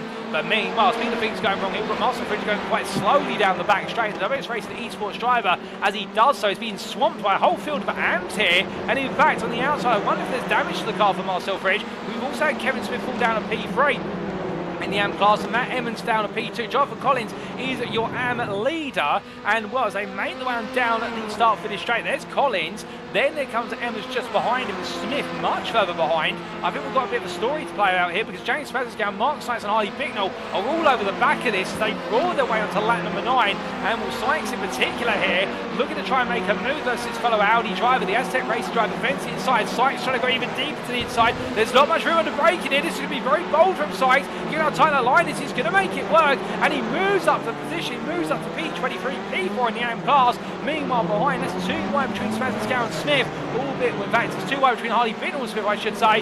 In the end, Smith does rain out, but he is a lap down, so he's trying to make progress amongst the AM drivers here as they make the way on through. Meanwhile, Joseph Doble up the inside there for his P5 versus Adam McNally, making the move, making it succinctly into turn number 9. I think McNally at this point just conscious of letting Doble just pull him along to Jack Salford and Lee Horn and try to pull him back into that fight for what will be the highest spots in the Pro-Am podium, given the fact that McNally has got no pressure from Russell Fowler behind currently. Fowler is 2.5 seconds back, but he does have Wojciech Gardner and Benjamin McCluskey between himself and his Pro-Am rival for the final spot of the Pro-Am podium, and I think that will give him a sense of security for the time being as they head in towards turn number 1.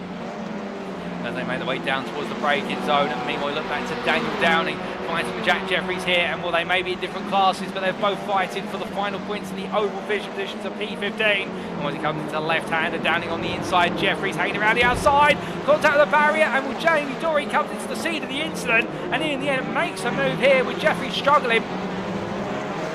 Too wide does not go too well there when you're going at full pace into turn 1, and Jack Jeffries experiencing that firsthand with the contact to the barrier, and I think he's just trying to carry too much speed with Downing fully along his inside to fight it through. But keep in mind, a lot of these corners on the exits, they do have the extended tyre barriers which narrow the road on exit initially, and Jeffries really right now is struggling with seeing the car not going to a straight line, trying to bring it home most likely to the pit lane at the end of this lap. But meanwhile, Nick Clibbins just in front, battling here with Slavomir Javoski for what is a P6 of the Prime class, P13 overall. They're fighting for some overall points with this. There's a lot of pride on the line for the teams as they make their way on down, and the iRacing Sports driver under sensational pressure. Javoski looking up the inside, Downing's behind in the rear of the picture. The two Elantras swarming over the back of the Honda. Javoski on the inside, but he'll be on the outside for turn number 10. Through the long left they go. Javoski, however, will know that there's a lot of understeer here, and it's going to put him on the inside into 11. Hard on the brakes, they both go.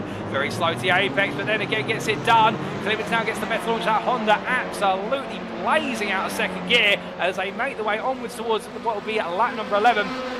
We can see Clemens in not quite close enough to be able to look for a move. Thinking about it, but Javoski's just going to gradually pull away. The Elantra just has enough leg room to be able to do so, and the iRacing Sports driver having to relinquish the fight as they head on towards what will be at turn number 1 for the 11th time of asking. And they made the way through the left and in to the fountain section. Meanwhile, from our drivers at the front of the field, well, we look a little bit further up the order, and we look to Joseph Doble as he comes over the crest and down in towards turn 6. He's got Adam McNally and Cameron Gardner started to pull a bit closer. Gardner is the target in terms of what he's got to worry about here in their overall championship battle. With the Veloster driver looking a bit more threatening at this point of the race. The tyre life seemingly going the way of Gardner. He's not pushed as hard, it would seem, on the compound compared to his fellow Veloster driver in front of what is Joseph Doble. And then again, we know that Cameron Gardner, he may not be the fastest out there, but he's one of the more strategic drivers on the grid, and he really does know how to save those tyres and come alive towards the end of the races, and therefore that's what he's going to pride himself on here. We do see a little error from McNally, goes deep into turn 9 as they exit through turn at number 10. No change at the moment, but meanwhile, too wide into turn 9 go Daniel Downing and Nick Clemens. Clemens on the outside, Downing on the inside, and well, it switches the directions. They've made their way through turn number 10, and Downing right now looking for the move into the hairpin. Can't quite find it. Alex Meredith looking around the outside, and well, as he does so, cutting it back here, but it's be side by side between these two in the drag race down towards turn number 1.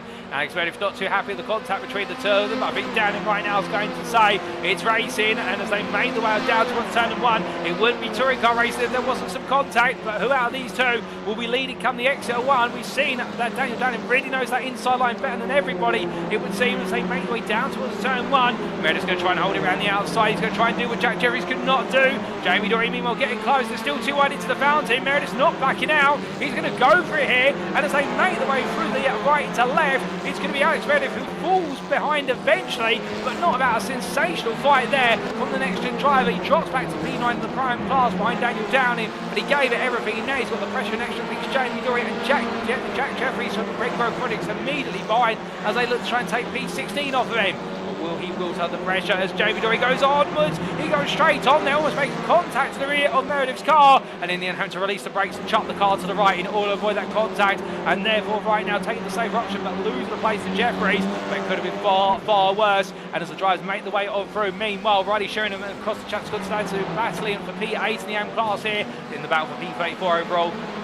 Showing him looking up the inside, going all in the brakes, getting it very close. Chats Constantin gives him the space at the end, but Sheringham there. I think he'll be grateful that the space was given, but wondering what if, as they make their way through the fountain. But meanwhile, we look back up to what will be your race leader, who's just making his way into the fountain. Such is the pace and the quiet race he's having right now. And World of Races, Luciano Vitford is definitely on course, it would seem, for his first ever NXTCC win as he makes his way through turns 4 and 5. He's still got half a lap to go. Let's not curse him just yet, ladies and gentlemen. No commentators curses here today. But meanwhile, Matthew Addy battling there with Isaac Doe. A bit of contact between the two of them. That's going to release Slavomir Jaworski on through. Jaworski going up around the outside there of the fountain versus Isaac Doe. Well, that's brave. It's not quite worked out for Jaworski, the Semper Racing driver. He's definitely throwing everything at this, but he's not going to be able to find it there as Addy looks all over the back as we ride on board for a brief period with the NXTGEN driver, but he looks to try and hunt back for P5 in the prime class. Well, Jaworski's definitely got a lot of life in the car in these very late stages, and the confidence is there for the Semper Racing driver as they make their way through the left-hander at turn 6 and 7 and up as they go towards turn number 8. But as they do, ladies and gents, we must look from them back to your race leader, and that is going to be none other than Luciano Vitford, because it has been 14 rounds since he joined the NXTCC, and on what is the best part of a 56th try of racing, he's going to take his first ever win in the NXTCC. It'll be Luciano Vitford who wins overall here in race number 3 at Long Beach, ahead of Wayne Douglas by 7.3 seconds. Lee Horn will come through in the end to take on home what will be the prime win and P3 overall, ahead of Jack Southfield, who takes second place in the prime class, P4 overall, Joe Zadol P5, and there'll be Gavin Gardner and Adam McNally who wraps up the top 3 of the primes, P7 overall, Benjamin McCuskey, Russell Fowler, and then Wojciech Swirydowicz completes your top 10. We still got a few more drives to come, ladies and gentlemen, but as he makes around his final corner in P20, it's going to be his first ever AM win of the season. Jonathan Collins, take a bow. You've just taken the checker flag in race number 3 in the AM race as the Whiskey Runner Racing drive crosses the line. It will be behind him Mark Sykes for NXTGEN, and in the end all the wheels seem to fall off the bus for Kevin Smith, but not for Verona Motorsports' Matt Emmons. His teammate brings it on home to make it 2 podiums out of 3 today. The 72 driver James Francisco will take P23 for Aztec Racing, ahead of what will be just behind Luke Jones, and then Kevin Smith takes a P5 in the AM class. It didn't all fall apart with the absence of the rear wing on that Veloster. I suspect some major damage picked up at some point, and a P25 is the best he could get out of the car in the end. Adam Delwin only picked up behind. We've still got a few more to come, including Chats Constantin versus Sheringham, but who out of these two will take the spot in the end? It will be the former in the 284. He takes P8 in the AM class, P34 overall ahead of Riley Sheringham, and they will be your last lead lap finishers in our final race of the day, ladies and gentlemen.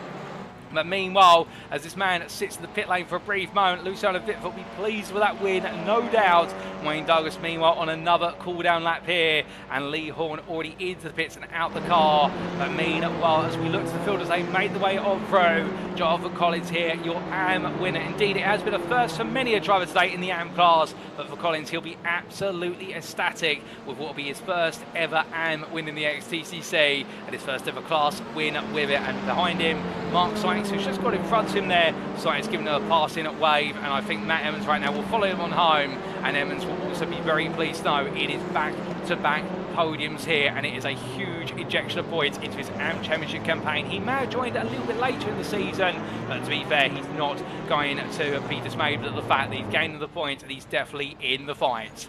But as I try to make the way into the pit lane, and what a race it has been, no doubt about it, ladies and gentlemen. A race number 3 to wrap up proceedings on extremely positive notes for so many, and where it's not gone quite right for others, including Ben Altrier, as the car parks up there on the entry to turn number 9.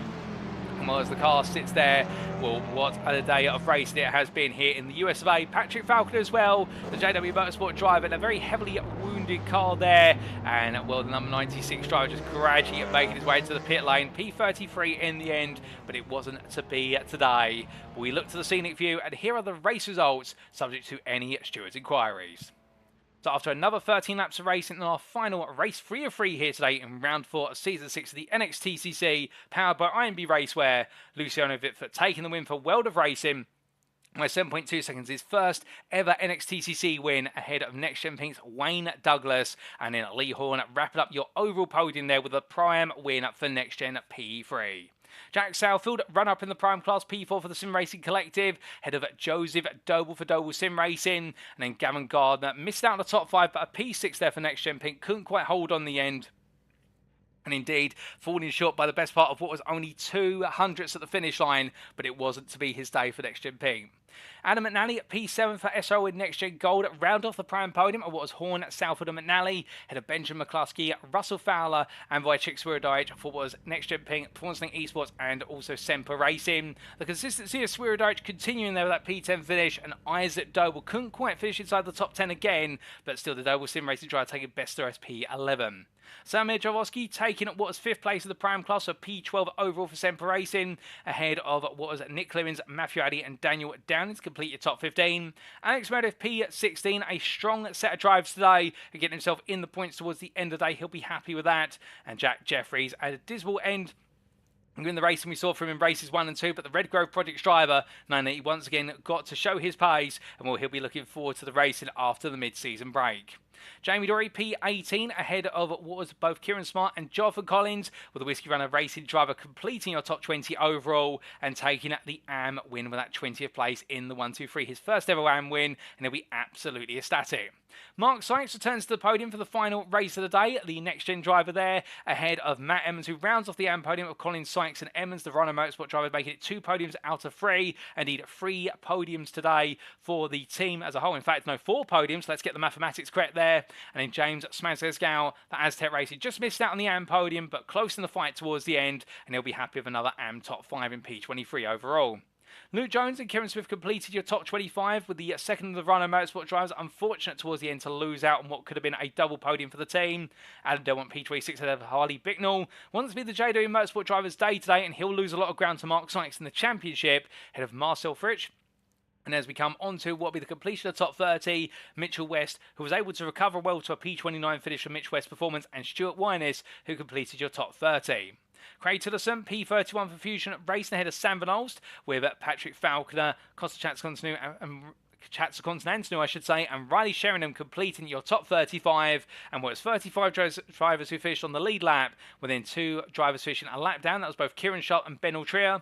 Maria Plummer finished 2 laps down the end for Next Gen, and then behind them it was none other than Darren Ills, with Daniel Fritz 3 laps down in P40, 5 laps down to both Sam Smith and Andrew Pike, and then 8 laps down and onwards here. These drivers not being classified as finishers, as they did not complete over half the race distance, so did not finish for Alan McCain, nor for Shane Piggott, Reese Watt, Piotr Jegosewski or Mikey Doble, particularly after that first lap shunt, which saw Mikey Doble, also Andrew Pike and Piotr Jegosewski, all 3 drivers turned into the barrier at what was the exit of turn number 8, and I think that one might be under a significant investigation after the racing today. So 47 starters, and in the end a grand total of what was 42 finishers, of which we did see 35 of those on the lead lap. And what that brings to a close, ladies and gentlemen, our fantastic evening of racing here at the Long Beach Street Circuit in California in the USA. And well, I can tell you one thing, we may not have gone racing last week due to unforeseen circumstances, but we've been back this week, and well, we've all missed it. And what a round of race it has been before we go into the official mid-season break. But whilst the racing is complete for today, ladies and gentlemen, we're not quite done here, because of course we've still got the question of post-round interviews, and we'll be back for those in approximately 12 to 13 minutes time. Don't go anywhere. You may hear from one of your favourite drivers on the grid. You'll have to stay tuned, but we'll be back then. We'll see you very shortly for those interviews.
Alrighty, ladies and gentlemen, without further ado, it is time for our post-round interviews. And we're going to be hearing from 4 drivers today for our 3 interviews, starting off with AM driver Costa Chutskansanantanu for Costa C Photography Racing, and what has been a battling day today for him versus Riley Sheringham in particular, as we saw in Race 3 and also Race 1. We're then going to be hearing from Adam McNally for SRL with NXTGEN Gold in the Prime class, and his story on back-to-back podiums in Races 2 and 3 in the class, and also a top 10 finish in Race 3. And then we're going to be coming to Matt Emmons and Kevin Smith of Rano Motorsport, the pair there talking about their story in the AM class today, and what has been an absolute gorge of podiums, and also a first-class win for Matt Emmons. But without further ado, it's my pleasure to have joining me in at the interview room none other than Costa Chutskansanantanu. Costa, good evening to you, and well, what a day of racing for yourself today. 2 top 10 finishes in the AM class, some fantastic batting as well. You couldn't ask for better at Long Beach, could you? It could have been a bit cleaner. I made a few mistakes, but I'm really happy with the 2 top 10s. Obviously, I had some decent battles there with Riley at the end. I just had to make the lunch at the final corner, which was a bit sketchy, but yeah, it was all good.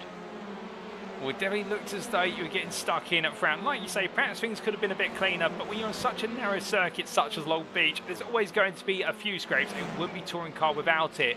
But speaking of things being tight, let's talk a little bit about qualifying. It looked as though it was narrow out there, particularly when you had 52 cars occupying 2 miles of track. Yeah, usually on tighter tracks I don't tend to qualify because I think there's a bit of a joke going around with moving chicane. Just because my pacing TCRs are more acquainted to GT3 and GT4 cars. But today I tried it and it worked out alright, but the starting position on the grid was a bit risky because it was going into the hairpin, so I had a bit of an awkward start, but yeah, it was all good. Indeed, an awkward start off the hairpin, but gradually making some progress at the start, albeit we did have 2 major incidents, one going into the fountain and one at the hairpin, where it looked as though it was a downtown traffic jam. How did you find yourself caught up in all of that in race number 1? I kind of managed alright because I basically was in a chat with Daniel and Jonathan. They said they were basically giving out information where each crash was. Massive shout out to them, by the way, because they really helped me in that race. But yeah, I kind of found it all right because I was arriving to the incident just after it happened even. But it happened twice, so I kind of knew where to go in the second one more. I just decided to go outside instead of inside, and yeah, it was pretty. I had to make decisions really quick, which I'm not that good at, and yeah, it was just all right. Well, it worked out for yourself, and also, like you say, grateful for your spotters out there who did give you some advice as to what incidents had happened. And then when you could go racing over the remaining 12 laps, we got to see you enjoy the Honda Civic Type R. And that brings me to a wider question. What made you pick the Honda for this season? It's a champion in TCR UK, which I follow.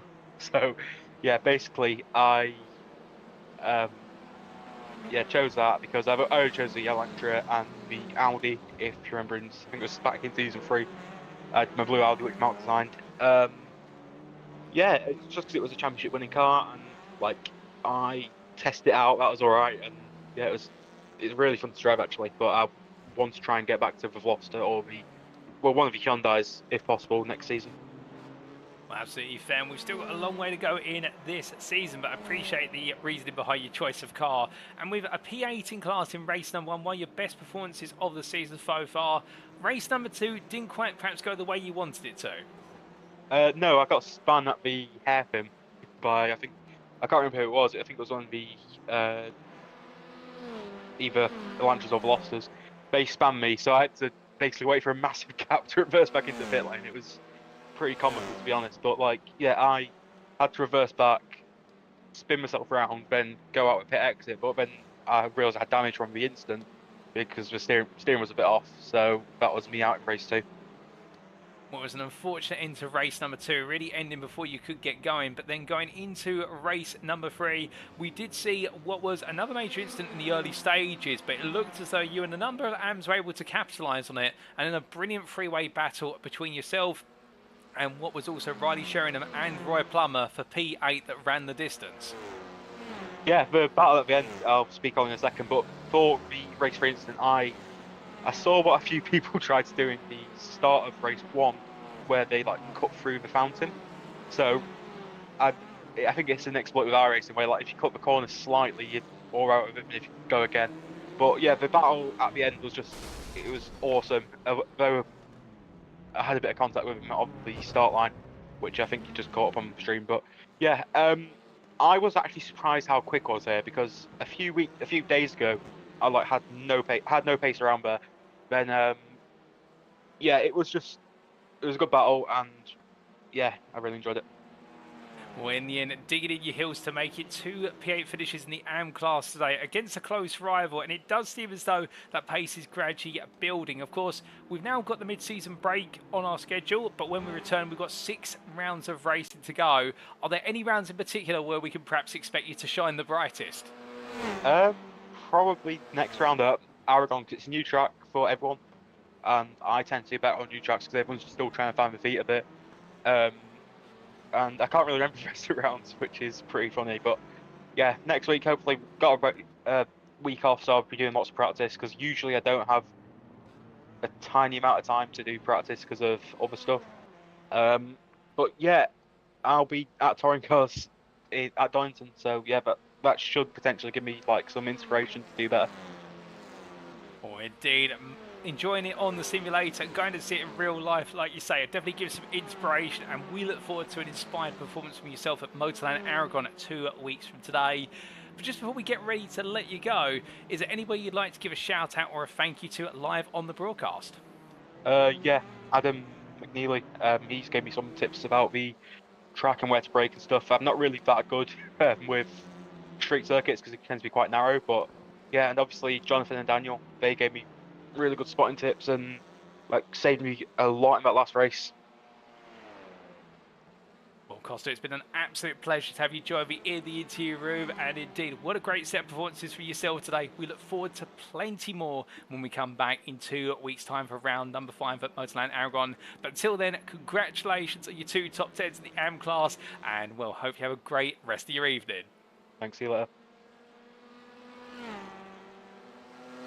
So hearing that there from Costa Chatscontinental, the Costa C Photography racing driver, really enjoying his racing today, no doubt about it. You could hear it in his voice of the fact, whilst it may not have been the cleanest, finding that pace and talking particularly about the fact that towards the end of race 1 in race number 3, really coming alive with the pace, whilst he expected himself to be a slower driver on the grid even within the AM class, a little bit of pace coming.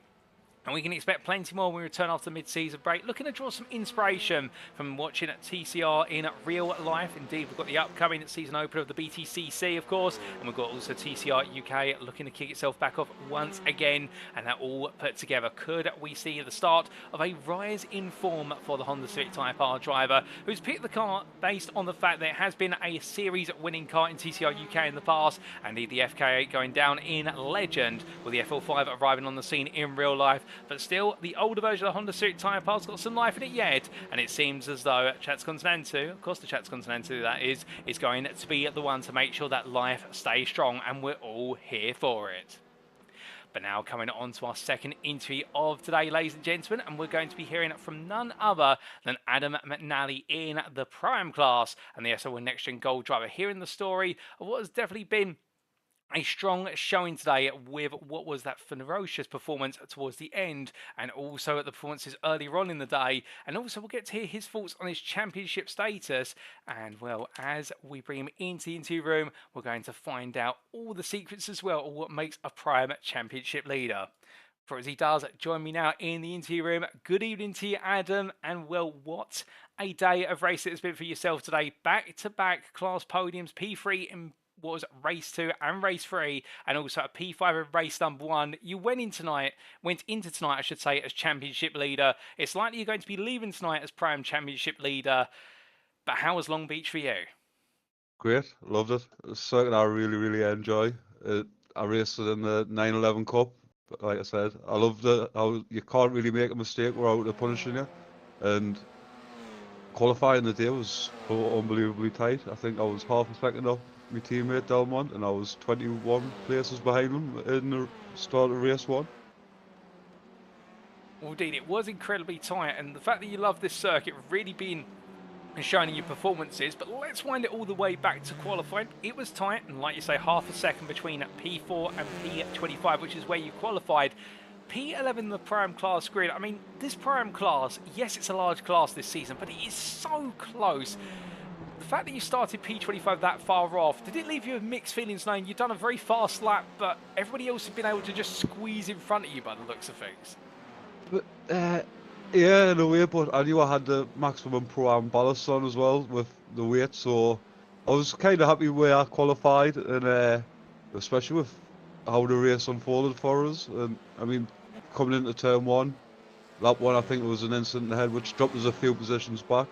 But then by the end of lap 1, there was an incident at the hairpin where I gained quite a lot of positions back again, and I just kept my head down and picked the places off as I was going. Or indeed those mixed fortunes and those major incidents in race 1, lap 1, like you say. And we heard from Costa only months ago, who was towards the back of the field and witnessed those incidents or came into the scene of them. But for yourself being in the midfield, where really you have so little time to react when the incident starts happening around you, I mean, how do you work through that as a driver? What's your philosophy to say to yourself, when an incident could happen at any time, you've got to be ready for it? Sometimes you just gotta pray and hope you get lucky. Like I chose to go around the outside at the hairpin on the last corner, and just a gap opened up for us, and I think I made about 7 or 8 places. But sometimes you can choose that path, and all of a sudden it's blocked, and it costs you places. Like I said, you just sometimes got to have a bit of luck. Oh, indeed, and a bit of fortune being on your side in race 1, and in the end enabling you to gain 11 places and storm your way up to what was a P5 finish. And like you mentioned only moments ago, you're carrying the maximum success ballast today. I mean, it's the first time I believe you've carried it this season. How does it feel to have 32.5 kilograms in the car that's the weakest on the straights but the best in the corners? I've actually had it there, I think, for the past 2-3 weekends. Oh yes, you're correct. 3 weeks now, yeah. But yeah, to be fair, I quite like the car with the weight, the extra weight. I don't know why. I mean, it is a bit slow, but I prefer the way it handles. So the weight balance doesn't seem to be that bad of an issue for us. It's as I find as the car's getting lighter, I think I must push it a bit too hard, but I'm happy with how it's going. Well, that's absolutely fair. And well, I think your son will be having their jaw dropped right now in the Pro-Am class and thinking, well, if he feels better with ballast in the car, how can we make it so he doesn't feel better in either scenario? But still, looking to unpick that, we're going to race number 2. A couple more places gained, a P3 finish at the end of it, and a guarantee that you're on the reverse grid. I mean, you couldn't ask for more in race 2. No, again, race 2 was pretty good going. I think the only incident I had was me on the corner. I clipped the wall, got a bit wheel damage. But I mean, the spotter tells us I had wheel damage, but the car felt alright still. Still had decent pace, and like I said, just for a series like this, just try and finish on the points is the best advice you can have. Indeed, a solid finish for yourself in race number 2, and then we announced that it was the top 18 reverse grid for our final race of the day, and it would mean for yourself, once flipped, you'd be starting in what was effectively, I do believe, on the full fry of the grid. I mean, there were quite a few primes in front, a few behind as well, but it looks like you'd be right in the thick of the fighting for the final race. Yeah, I think I made 2 places up coming into turn 1 and 2, and after that I just sat behind. I was happy to sit in the 3rd place, and we've got 2 pros catching up, and instead of trying to stay ahead of them and they wanting to be past the battle, I thought I would just move out the way, let them 2 pass, so I didn't get caught in any incidents. Because, like I said, 3rd place was pretty much in the bag, and all I had to do was just drive it round. I do have to ask, given the fact that in the early stage of the race at least you looked to be on the pace of Jack Southfield and Lee Horn, who were ahead of you, was there a temptation to try and just put your foot down a little bit more and go hounding after the win, or was it bring the points home, think about the championship? But to be fair, at the beginning, yeah, I did, but who finished P2? Was it the new lad, Jack? Yes. He had a bit of damage on his, but he still just seemed to pull away from us, and then it was that point I just thought, well, there's no point like pushing me car to the point where I could crash. I'll just finish and take the P3. That's absolutely fair. A smart decision, and that smart decision rewarding you nicely, because as I double check the figures provisionally now, your championship lead has been extended going into the mid-season break to the best part of what is 73 points, subject to any stewards' inquiries after the races today. I mean, it's one of the biggest advantages we've seen in the Pram class in some time. You'd have to look back to Isaac Dobble's lead from Season 4, going into what was Road America, before it started to unfold for him, where he was leading by such a margin. How do you feel after 4 rounds? Like I said, it's a long season. Anything can happen. 3 races each night. It only takes one bad race, and especially if it's race 1, and race 2 is just as difficult. Race 3 can be just as difficult depending on the reverse grid. So just take it as it comes and then enjoy each week. It's been great racing, and I'm not really bothered if I don't win. I'm just happy with having good fun, good clean racing. Well, that's a fantastic attitude to have, and I'm sure many who are aspiring to race TCR machines on iRacing would love to take that same attitude and draw inspiration from it. And with Motown Aragon waiting us 2 weeks from today when we do return after the mid-season break, of course, we didn't get to race it last week, so is there a lot of pent-up energy that you're waiting to expend in Spain, or is it a circuit that's perhaps a bit of a miss for yourself? To be fair, I didn't really get much chance to practice last week. I was playing football with my son. I hurt my foot, so I was quite happy when the round actually got dropped, because I was talking to Delmon saying, look, I don't even think I can race. I couldn't put no weight down on my foot. So that actual week helped us out massive. So I've got 2 weeks now to do a bit of practice for it and hopefully get a good result. Well, that's definitely going to work in your favour, having the extra time to practice, and well, it looks as though fortune could be going your way this season, but we'll continue that story when we return 2 weeks from today. And just before we do let you go, Adam, is there anybody you'd like to give a shout out or a thank you to live on the broadcast tonight? Yeah, just as always, everyone that does the broadcasts, everyone that does all the work behind the scenes, making the league as good as it is, everyone that turns up, keeps the racing clean and good fun. And just a big shout out to SRL NXTGEN for taking us on, and Delmon for helping us out with how to drive the Civic. I'm slowly starting to get there. Without a doubt, Adam, it's definitely getting there, like you say, and we look forward to seeing you continue that journey at the front of the field in the Prime class when we return from the mid-season break. But until then, congratulations on your triplet of top 5 finishes in class, 2 podiums as well, 2 P3s. You couldn't ask for more today, and well, we look forward to seeing you back on circuit in 2 weeks' time. But until then, have a fantastic rest of your evening. Right, thank you very much. So hearing there from our Prime Championship leader as he went into tonight, and he emerges from tonight provisionally as your Prime Championship leader with an advantage gained. That was Adam McNally, and well, what an approach to have to the racing, ladies and gents. But he's just turning up each week, enjoying it, going out there, having a bit of fun, not putting any pressure on himself, not thinking about the championship, not thinking about the places, other than keep it consistent, get the points home, and don't push it too hard. And well, it's definitely an approach that has worked well for previous champions in the overall category, including Jamie Dorey, the 2-time champion, of course, with Sturkington-esque approach. And I think we're seeing the McNally approach starting to apply here, which is really an approach of go out there and enjoy it and get stuck in with the racing and just be smart about it. And it is boding well for him at this mid-stage of the season. And there's still plenty of rounds to go. Like he mentioned, the fact it only takes 1 week of racing for it to all go wrong. But right now, with everything going so right for the SRL NXTGEN Gold driver, can anybody force him to make a wrong-footed error and potentially bring his championship lead down? Well, that is what all of his prime rivals will be thinking about over the next 2 weeks. But for Adam McNally, the skies are only looking higher and brighter day by day. As we now come on to our final interviews of the evening, ladies and gentlemen, we're going to be hearing from 2 drivers from Vrano Motorsport, and both of them in the AM class. We're going to be hearing from Matt Emmons and also what will be Kevin Smith very shortly. And well, they're just waiting to join me in the interview room. And as they do get ready to do so, we're going to be hearing their story today and their enjoyment of the racing, no doubt about it. And well, as we just get ourselves set to bring them on into the interview room, we're going to be hearing the story of Vrano Motorsport as told to you by the pair. And without further ado, they join me in the interview room now. Good evening to you, Kevin. Good evening to you, Matt. And well, thank you both for your patience being our final interviews of today.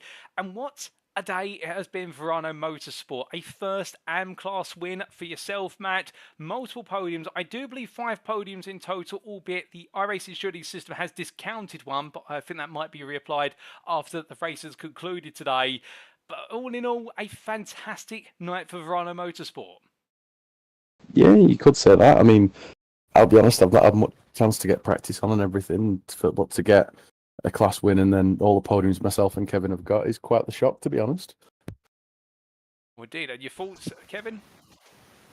A bit of a roller coaster tonight. I mean, we both kind of came in blind to it with little practice, or no practice, should we say, due to work and stuff. But we got some good results. A bit luck on our side, I would say, with some of the incidents. Well, that's absolutely fair. You can't have glory without a degree of luck, as they say. There's always a 5% luck element, if a little bit more than that. But today, also a lot of strong showing from both of yourselves. And let's talk a little bit about qualifying. Interesting qualifying session in the fact most of the AM class was in the bottom half of the grid, so outside the top 25. And we saw for yourself, Matt, a P47 slot on the grid, P11 in the AM class. For yourself, Kevin, P43 or P7 in the AM class. We'll start with yourself, Kevin. Looked as though the lap times were improving out there as the session went on, but you couldn't find a way to get into that top 40.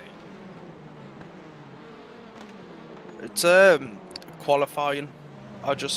I don't know what it is. Practice, I was running like low 29s and couldn't qualifying. I just couldn't put the lap together. But qualifying's always been me downside. Something I'm trying to work on because it really impedes some of my racing sometimes. Well, that's absolutely fair. And from your perspective, Matt, a P47 on the grid or P11 in class, I get the feeling that you might have been aiming a little bit higher, but still not quite right at the back of our 52 car grid. I'll be honest, I just couldn't find my rhythm in qualifying. With little track time and practice that we've had at Long Beach, it just seemed a bit too much. So I think I got one lap in and I had an incident with the outside of the turn 1 wall, and I think I collected the Lee horn by accident after receiving that damage. And I thought, I'm not going to go back out and have another incident and take someone else's chance at having a good finish. So I just thought I'll let my racecraft go through. Well, that's absolutely fair. And before we come on to the racecrafted races 1 onwards, I do have to ask you both of you opted to go with the Hyundai Veloster for the purposes of this season. Was that a joint decision, or were you both looking towards the cars and going, you know what, we both fancy the Veloster? To be honest, I'd already entered in the Veloster. It's, if I'm racing touring cars, that's the one I generally go for. And then Matt signed up after in the same car. Obviously, we're running opposite liveries to showcase both of them. That's fair. For yourself, Matt, the Veloster, of course, joined a little bit later in the season, but it seems to be a car that you're getting quite comfortable with. I am now. I'm starting to remember how to have a bit of pace in the TCRs and stuff like that. I mean, today's Long Beach has been the hardest track I've driven in one so far. It's just trying to remember how to drive them. It's been a long time since I've really driven these, and I'm just hoping I can keep the momentum going, to be honest. Well, let's talk a little bit about that momentum then. Going into race number 1, and in the end, both of you making huge strides up the grid. For yourself, Matt, P36 finish, P4 in class, and Kevin, a return to the podium, a P33 overall, but P3 in class. We'll start with yourself, Kevin. A bit of fortune to avoid the major incidents on the open laps of race 1, but then getting your head down and just charging off that podium. Yeah, to be honest, we're really lucky with the instance. Squeezing through some of the gaps to get by them and obviously get round drivers to take the chance while we've got it. But it was just a case of keeping myself, keeping me pace up, because I know there's some quick drivers in here like Mark and Harley Bicknell. Yeah, you've just got to get a gap to them while you can. Indeed, trying to break away from perhaps some of the faster drivers in the class and keeping that gap and maintain it all the way to end. Consistency being key. And I think it was the same for yourself, Matt, in the fact once you moved up into the top 5, you kept your head down and just didn't want to let the places go. Yeah, and I must admit, I wasn't looking at my deltas or anything to see where everyone else was. I was concentrating on my line, the apex of the braking zones, and just keeping like Kev said, keeping my head down and aiming just to keep moving forward. Now, coming on to race number 2, perhaps the highlight of the day for the whole team in the fact that we did see what was, and correct me if I'm wrong here, given the fact the results were adjusted by iRacing, but I believe a double podium for you both, and well, for yourself, Matt, the win, the first and win the team has notched, but also your first win in the series, and for yourself, Kevin, a run to the podium in the end. I mean, you couldn't ask for more. No, to be honest, I mean, I must admit, after Kev had an incident, I think he towed to the pits at one point. I said to him, I don't know where the rest of the AMs are. I can't see any on my Delta the one time I've looked. And he had a look and didn't tell me till after I crossed the finish line, just because he didn't want me to panic or get nervous or anything. So I've got to thank him for that, to be honest. Well, gratitude to yourself, Kevin, but from your perspective as well, not quite able to perhaps make it a 1-2, but also charging after the podium in race 2. Yeah, it was a hard race, hard race, that one. But like, see, when I was in the pits, I had a look. I seen Matt was in the lead. Everyone else was a bit down, and I was like, I'm not seeing anything. Like, I'll wait till he crosses the finish line, because we know what happens. Sometimes we panic, get a bit excited, and we make little mistakes here and there. But yeah, I mean, first team win, so can't be happier, to be honest. Oh, without a doubt. And then coming on to what was our final race today, and staying with yourself, Kevin, we did see in the early stages an attempt at making it a 1-2 Rhino Motorsport. As I get my memory correct here, and it was the chase of the double podium in race number 3. But unfortunately, towards the end, it looked like a major instance saw you fall down to a P5 finish in the end, and what could have been a great fight with Jonathan Collins brought to an abrupt halt. Yeah, it was well, before we come in the interview with room, I went and spotted Jonathan, and he was like, I knew what was happening, and I was like, yeah, I was trying to back you up, but we just couldn't get it, unfortunately. After Jonathan got by, I was holding Matt up a bit, so I let him go by and tried to slot back in behind him, and I got ran into from behind. Drove the rest of the race with damage, but a P5, so can't really complain about the results. We've picked up some good points. Solid points for yourself, and some more points as well, and back-to-back podiums for yourself, Matt. I mean, it perhaps wasn't quite the double win that you may have been looking for, but then again, you've had your taste of the champagne on the podium, and I get the thing you might have been addicted to it by the end of race number 3. Yeah, but I must admit, after a couple of laps in, when I was getting used to the ballast that was in the car, I knew I was going to struggle after half distance, because it made the car so understeery, and it didn't have the traction out the corners. I couldn't pull away like I wanted to, so I knew I was going to end up being in a fight with Jonathan Collins at one point, and Kev. It was a steep learning curve for me tonight.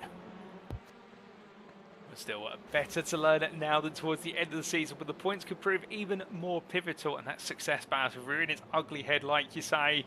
And we now head into the mid-season break, and both of you on the rise in your respective championship campaigns. And for yourself, Matt, obviously joining a little bit later in the season, but this result today moves you into P12, and we're very quickly approaching the top 10 provisionally.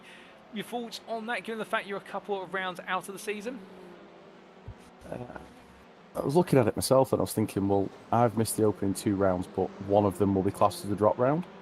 So I've only got 1 round to try and make up, and I'm thinking I can try and push for top 5, possibly, if I can keep this pace and momentum, and see if we can get the Verano into the teams championship in the top 10 of that.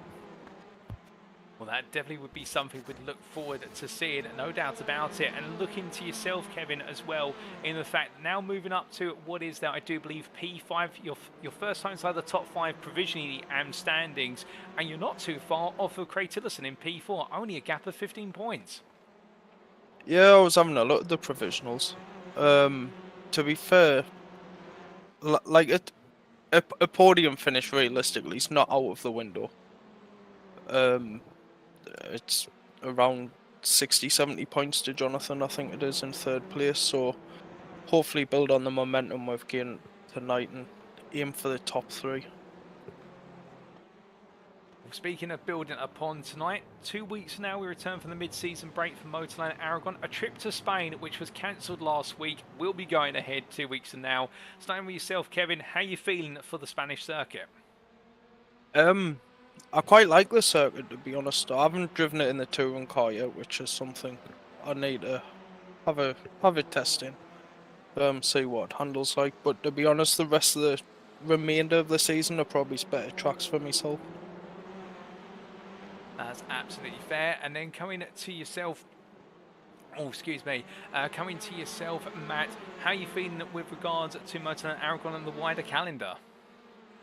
I'll be honest, I'm taking it round by round at the minute. I'm just looking at what round's next, and when I've done some testing at Aragon before the cancellation last week due to updates, I must admit it's possibly one of my favourite tracks in a touring car. It's fast and sweeping, you're into heavy braking zones, and I think it's going to be really, really good to race and really good to re-watch the day after.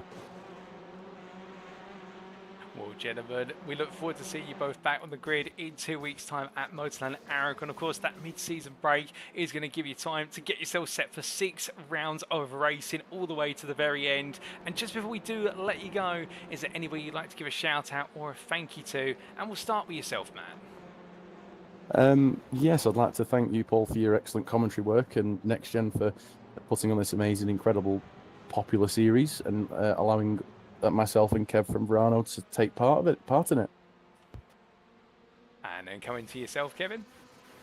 To be honest, gotta say a thank you to NXTGEN for the series and allowing us to come on board and racing it together, and also to everyone in the team who supports us and is in the background. Well, gentlemen, it's been an absolute pleasure to have you both join me for our final interview before we go into the mid-season break. Congratulations on what has been a phenomenal night for Verano Motorsport. Indeed, I think KTM's one of your biggest fans on Facebook saying nicely done from the Verano Motorsports boys tonight. No doubt about it. And can you maintain that momentum in the second half of the season? That's the question we all want the answer to. I get the thing you're saying yes, and we look forward to seeing you do that in Motorland Aragon. But until then, have a fantastic rest of your evening. And you, Paul. You as well, Paul. Thanks a lot. So hearing there from our two Verano Motorsport drivers of Kevin Smith and Matt Edmonds, I think both of them there jubilant with regards to their performances, but perhaps also exhausted to a degree, and it's understandable why, in the fact that today they really were the drivers under pressure. No questions about it. In the fact, qualifying didn't go well for the pair of them, again the fact they just couldn't find the pace in qualifying. Kevin mentioned the fact that he doesn't find himself much of a qualifying driver. He finds as though his qualifying performances hold him back from the places he can make in the race. Matt, meanwhile, just saying the pace wasn't there. He couldn't find it. But as soon as we went into race conditions, things flipped. A bit of good luck in race number one saw them both dodge the madness of what was the open lap and make some early progress and charge after the podium. And Kevin taking that podium, of course, P3 in the AM class, and Matt not too far behind. Race number two, we continued that theme, albeit it was Matt in the end who would take the win. And indeed, the switched fortunes for two drivers, with Kevin missing out on the podium after a bit of a nasty shunt in race number two. And in race number three, well, they went all in for a potential double podium, but it wasn't to be, with Kevin having the unfortunate incident, as we see the wounded car here on our replay pictures, in the end reducing his rear wing and indeed making the car more of a road car than a touring car, but still bringing home that P5 in the AM class. And meanwhile, for Matt Edmonds, we're having to contest what was that 24.5 kilograms of success ballast, the first time he's ever had it in the car, and talking about just the dealing with the understeer invoked in the car and how it changed the behaviour. But of course, a learning experience, and you've got to learn as you go in a championship campaign. There's always places to learn, and we've seen that from the Verano Motorsport guys today. And well, they fancy their chance in the team's championship. They also fancy a shot, particularly Kevin Smith fancies a shot at the top three in the AM Drivers' Championship. But we will need to wait 2 weeks now to see whether they continue their upward trend, and I'm sure many of you will be cheering them on every step of the way. But what a set of performances from them today. Indeed, two of the drivers of the day, I'm going to say it, in the fact those performances were absolutely sensational from them both. But with that, ladies and gentlemen, that brings us to the conclusion of our post-round interviews. And you've just heard from Matt Emmons and Kevin Smith, the 72 driver and the 94 drivers from Verano Motorsport in the AM class. Before then, we heard from Adam McNally for SRL with Next Gen Gold in the 478 from the Prime class.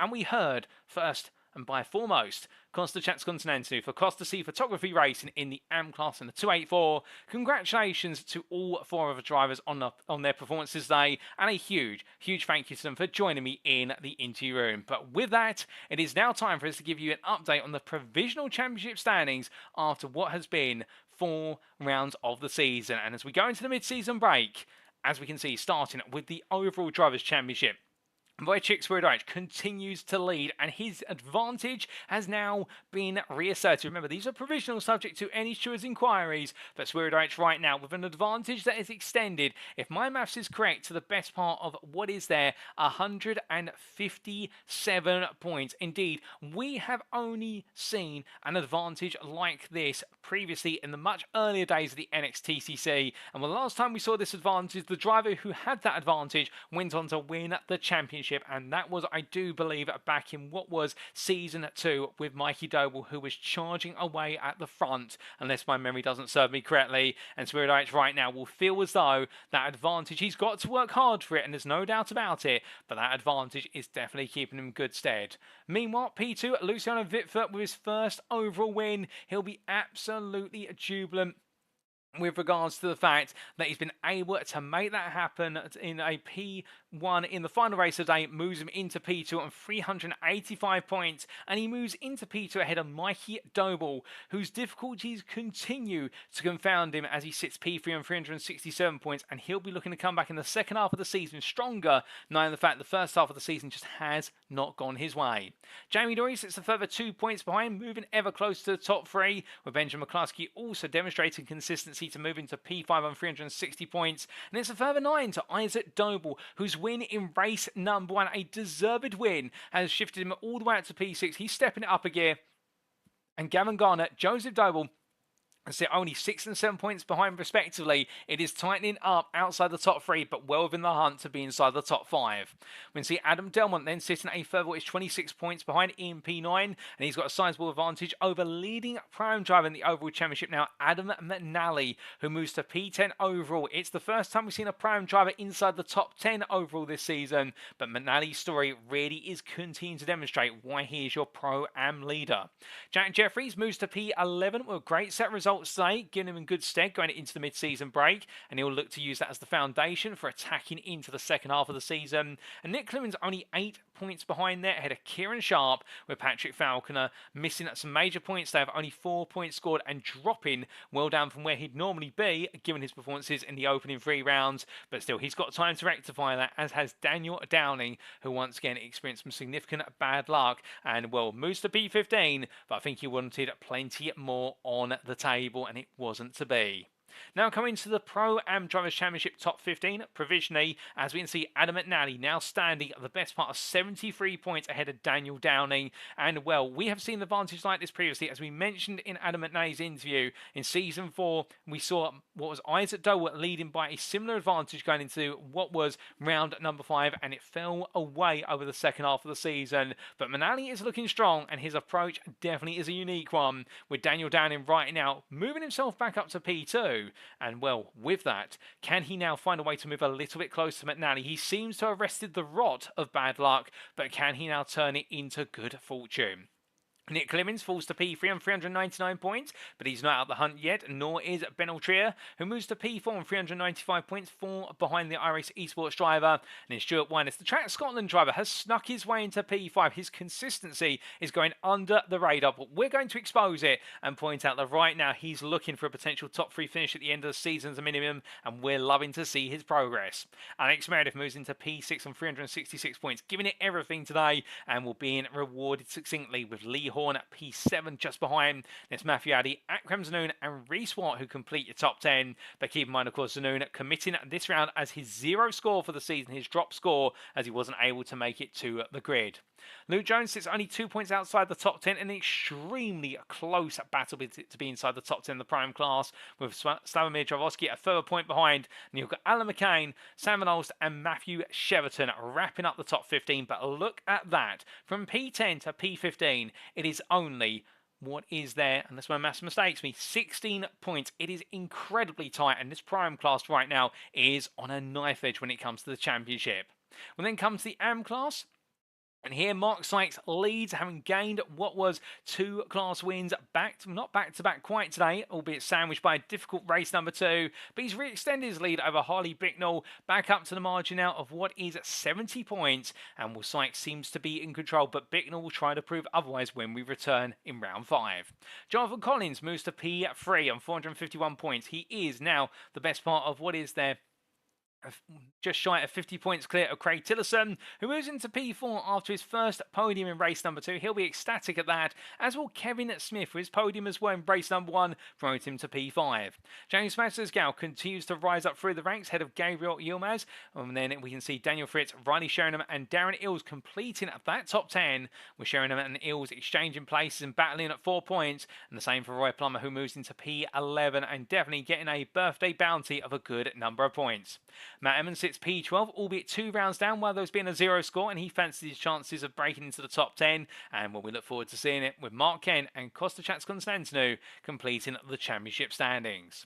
But then we come on to the Teams Championship, and here is your top 10. And it's NXTGEN Penk who still lead, with Doble Sim Racing not quite able to close the gap. They weren't quite able to continue to bring it down. The gap reopens to 31 points ahead of Doble Sim Racing, and Semper Racing still standing a staggering 253 points behind the leaders, and will right now looking to try and break away from SRL NXTGEN Gold. Speaking of which, they have opened their advantage over the 4th place team slightly. That advantage now standing at what is the best part of 90 points. With NXTGEN moving to P5 on 412, with the Sim Racing Collective having a difficult day at the office and falling back to P6. JW Motorsport make their way into P7. And right now looking to try and make a bit more progress, albeit not quite making the progress they wanted to given the points haul today, with VB Fusion in the world of racing escalating their position to P8 after Luciano Vitfort's win in the final race of the day, and iRace Esports and Goldwing Motorsport complete the top 10. But with that, ladies and gentlemen, it is now time for us to wrap up. Thank you very much for watching, and if you have enjoyed tonight's show and perhaps you're sat there wanting to know more about the NXTGEN racing community, we definitely recommend you firstly check out our official website, that is nextgenracing.co.uk. Whereas the website appears on screen very shortly, and here it is, our newly updated website, and indeed we're adding more content to it as we go, where it's the home of clean and fair sim racing for all, and as we continue to charge further and further into 2024, there's never been a better time to be a member of the NXTGEN racing community. Whether you're an amateur sim racing, you're brand new to the theory of sim racing, or alternatively, you're a veteran or an esports professional, you're welcome on the grid with us at NXTGEN Racing, and we would love to have you. And indeed, do go to our website to find out all the information and plenty more with regards to our ongoing and upcoming series, and also the story behind NXTGEN Racing. But if you don't want to go to our website, perhaps you're more of a social media person, well, the best place to go to is our official Facebook group, and that's at facebook.com/groups/NXTGEN Racing. We can find out similar information, but also a little bit more about the guys and girls behind the scenes who make NXTGEN Racing happen. And while our staff and admin members, you can find out about what they do not just on the virtual circuit, but also on the real circuit, with a good number of them being track marshals, and even some of us being real life racing drivers. We'd also like to take this moment to say a big thank you to our sponsors, who include PowerMax, Next Level Racing, Mark Sykes Designs, Joyce Design, Sam Cases UK, Douglas Motorsport, Benji Sim Photos, and last but not least, our title sponsor for this season, IMB Racewear, the sim racing and real-life racing racewear provider that provides itself an individuality with their fully custom designs, enabling you to make the impact you have always wanted to on track, as it is designed for you, by you. Do head to their website, that's imbracewear.com, to find out more about IMB Racewear's fully customizable product range, which brings benefits you just cannot get from off-the-shelf products. That website again, imbracewear.com. But now, ladies and gentlemen, we take a pause, and it's not over the season. We promise you that. We are back in 2 weeks' time after the mid-season break for the rescheduled tour to Spain. We'll be making our way to Motorland Aragon, and we'll be seeing our drivers take on the Spanish circuit for the first time in the NXTCC's history. It's a highly technical circuit, but one that's absolutely packed with flavour under the Spanish sun with regards to its corners and straights. But the question is, who will be coming out on top when we return after the break, and will anybody have dulled their senses as a result of having too much time out of the car? Well, all that and more will be found out on Tuesday the 23rd of April. Save the date, and until then, we've been Next Gen Racing. I've been your host and commentator, Paul TX141 Walsh, also known as Britain a Spit, depending on what media you follow me on. And until next time, remember to stay safe, stay well, stay smiling, but most importantly, remember to stay on track. Good night.